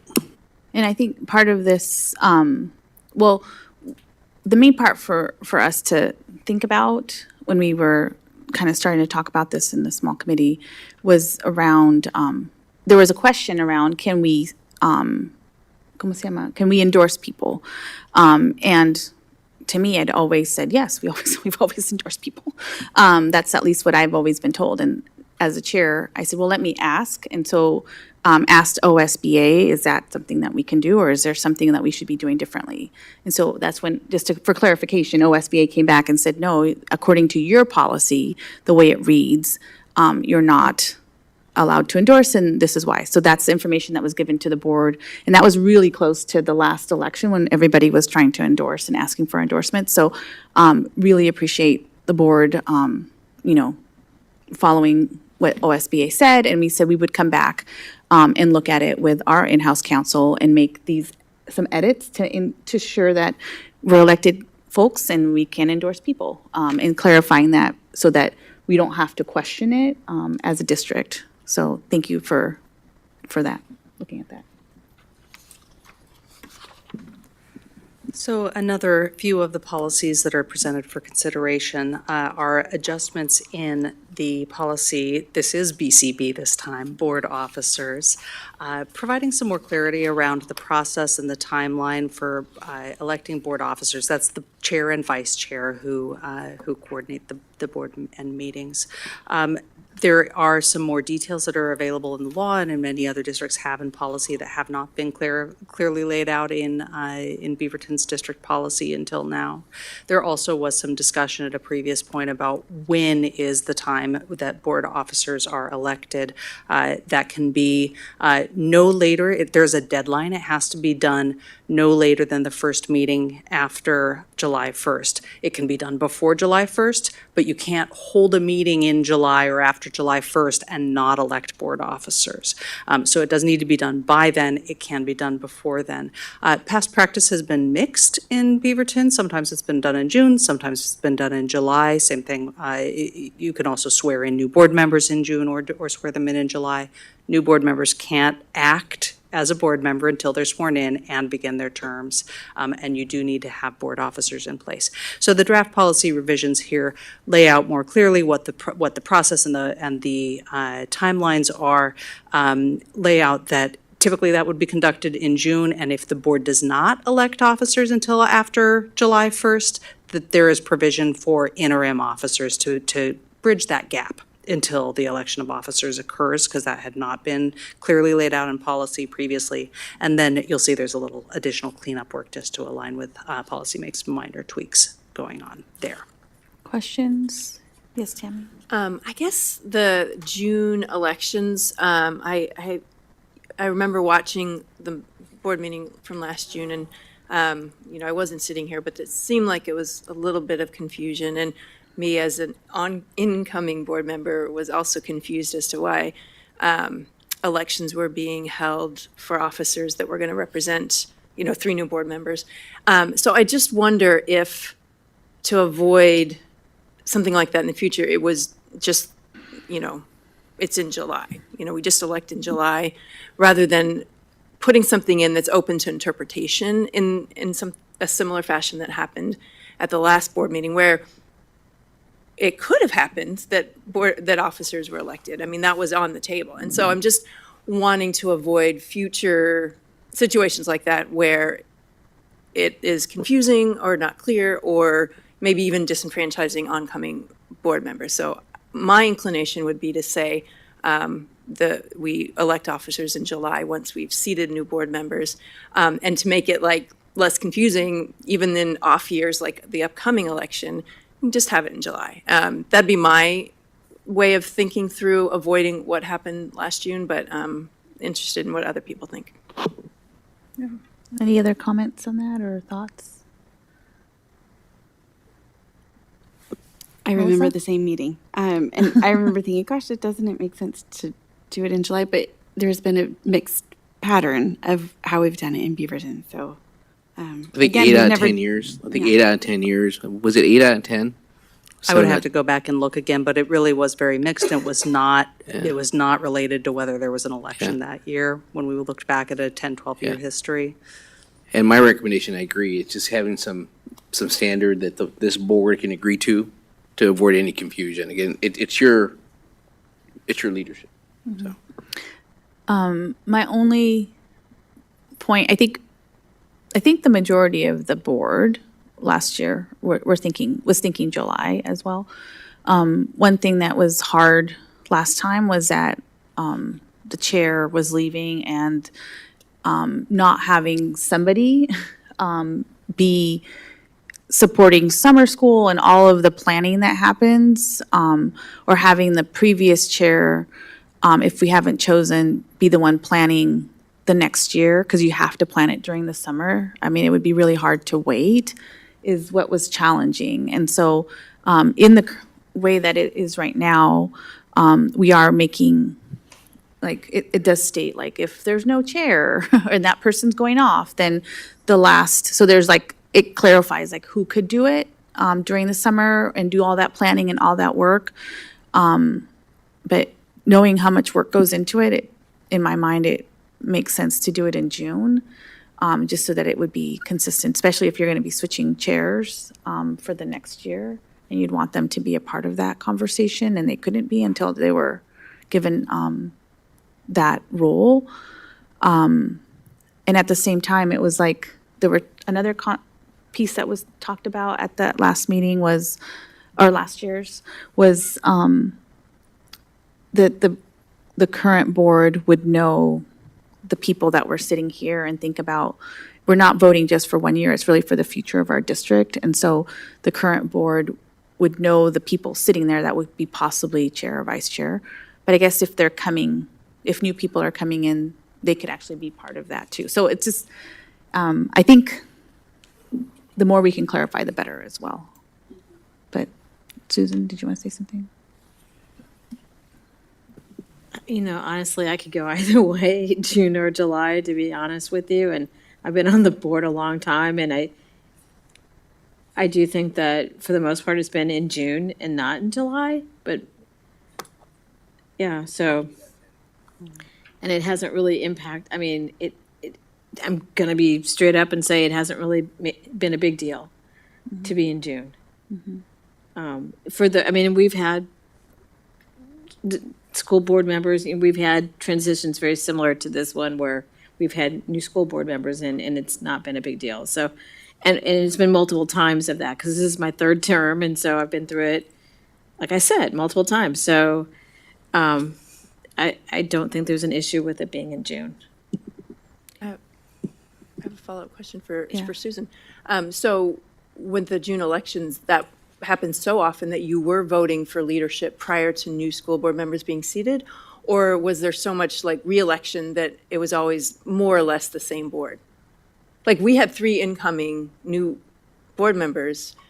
I would say that we also had 3 incoming board members The previous 2 time. years ago with And you voted Karen. in June. Yeah. No, because you came in July. You were voted in as vice chair. This past year, but I think you're saying when Karen The came next on. year, when we came on, I wasn't vice chair my first year. No. It was Tom and It Becky. was Tom and Becky, so I didn't come Yeah, on. so my point is Tom and Becky were voted in voted before in. we came in. Yeah. Oh, yeah. Well, that would have been. That would have been July. Yeah, when we got on, we voted Tom and Becky, if I remember. Oh, maybe we did. Did we not? I think we did. So maybe that was one of the 2 of the 8. I mean, it does One of blend the together, 8. but like I said, the No, we majority of went my time has been in June. Yeah. We went back to Yeah. all the minutes when this was an issue, and so. I can name all the chairs and board chairs if you want, and vice chairs, but I don't want to do that. But That would be a good test at 10:20. No, I just want to go. So maybe, I know it's kind of late, and there might be, we can't make a motion because it's not a motion. Like, do we make a motion to? So it's an First item for read. future action. I think it's just what I would recommend is if the board can provide leadership, Sunita and Karen, some feedback, and then we would work to make any revisions with Yeah, council that and sounds come good. back and have further discussion if needed at the next meeting. So that's what I would recommend. Yeah. And I see Sunita's hand is up. No, I like Gustavo's comment, Yeah. suggestion. I just wanted to make a comment. Either way, June or July, they both have some reason that we should do it this way, or because June will have the expertise or the recommendation because they have worked with those board members. July is because if a lot of new board members are coming in and they have to sit through the leadership or not leadership of person that they may have liked to give a vote on, then it makes sense to have July too. But maybe they get the June, the people who are leaving, they could endorse somebody before they go, and then July people can vote. I don't know. We can talk about it further on this. Mm-hmm. Okay, so we will, I'm sure everybody, think about it when you have a fresh brain. Send Sunita and I your thoughts, and then we will bring that back to you. And depending on what you all say, we'll bring it back and have a conversation. So, as drafted, BCB notes that it would normally happen in June, but it doesn't have to. I want to say our next group of policies, as we've heard mention of July meetings, there is not a real July meeting. Historically here, there has, previously, at one point, there was not a July meeting. In recent years, there has been a phone-in meeting, a quick 5-minute phone call, or more recently Zoom, once video conferencing became available. For the board approves contract authorizations typically, potentially personnel actions, and then ends the meeting. That's not required by law. You're not required to have a July meeting. What you are required to do as a board is to ensure that your election of officers happens no later than the first meeting after July 1st. So it could be before July 1st, could be in July, could be the first meeting in August if there is not one in July. So there are a couple of places in our policies that mention a July meeting that is not required by law. And if you look closely at the board calendar that's proposed for this coming year, it does not include a July meeting with the proposal that we have a true July hiatus and not have a meeting in July, and that other timelines would just be worked to have everything be in June or in August and not have that meeting in July. That does not change anything about what the board would like to do with policy BCB, but I did want to say that is where we have a couple of these minor changes in the board meetings policy, BDBDA, and in there's two financial policies that happen to reference a meeting in July. That's not necessary language that the board has to do these things, but it does not have to do them at a meeting following July 1st. And those are proposed for those minor changes. If that is changed, it does not mean you can't hold a meeting in July, just that you don't have to. And staff will are moving toward getting anything that needs to be authorized in June. And again, that is typically called the contracts meeting, and it's like a 5-minute virtual meeting that's not needed. And again, we can move up the contracts, and I know that staff are working on that for a June approval. Thank you for that clarification. Okay, take us home. We got one more on Or send the us docket. home. Send us home. I will do my best. I will do my best. So the last policy that we are bringing forward to is actually kind of a combo of recommendations. First would be to delete the existing IJ, which is about comprehensive K-12 school counseling, and adopt the fully revised recommended policy from OSBA as a replacement. We noted that OSBA was recommending some changes, and when we went and looked at them side by side, we realized just how out of date our policy was. This has been reviewed by the folks that work most extensively with our school counseling program in teaching and learning and vetted through that. So that would be our recommendation to the board. Any questions about that one?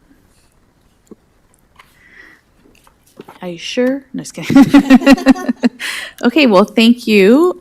We will vote on approval of these items at our next business meeting on May 28th. With just the piece of, Sunita and I will wait for information on the board policy BBF. I I think that's right. No, BCB. We will wait for BCB information from you all. That was our final topic, and the last thing on the agenda is we have comments from the board or any committee reports from the board. Does anybody have comments? Okay, Susan? It goes back to earlier this evening when Verna Bailey was being honored by the various middle school students of color that showed their heroism in their own way. And Verna Bailey was the principal at Montclair where both my kids grew up. And she was the inspiration for me to run for school board way back when, so long ago, it's really becoming hard for me to remember, but it was it was on the budget committee first, so she empowered me to think about how important it is to look bigger than a small school, to look at the whole district. And she's a hero. She was the first Black woman to go to the University of Mississippi, and I'm pretty sure she was the first Black administrator in the school district of Beaverton. So she was just a stand-up human being and still is a stand-up human being. And I, to this day, respect her tremendously. Thank you. Any other updates or comments?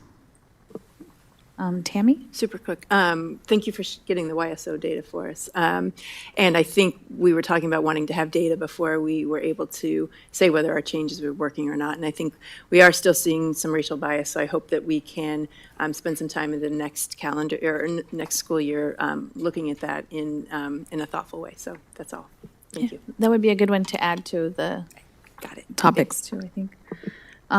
Any other comments? Sunita? I had a chance to attend the Bond Accountability Committee. Thanks to all the members of that committee, all the projects seems to be going on a timely basis. And if anybody is so interested, they can watch the meeting too. They're doing a great job. And I also had a chance to go to Mountain View Middle School. It was really nice. Thanks to the staff and Dr. Gustavo to come along with me. And it was nice to see a transformation under new leadership, visit classrooms, and seeing students so engaged in learning. So thank you very much. Thank you. Anybody else? I just wanted to add, to let our community know that our OSCA reps from the board will be Sunita and Justice, so they will be the two board members that will be accompanying that bargaining, OSCA bargaining. And I think that, we broke ground on Beaverton High School, so that was exciting to be there and to accompany our community in that. So very exciting. Thank you to our community for passing the bond that allowed us to actually do that groundbreaking and to build our new schools. And with that, I think, anything else? Okay. With Dr. Balderas having no comments, we will adjourn our April 30th board meeting at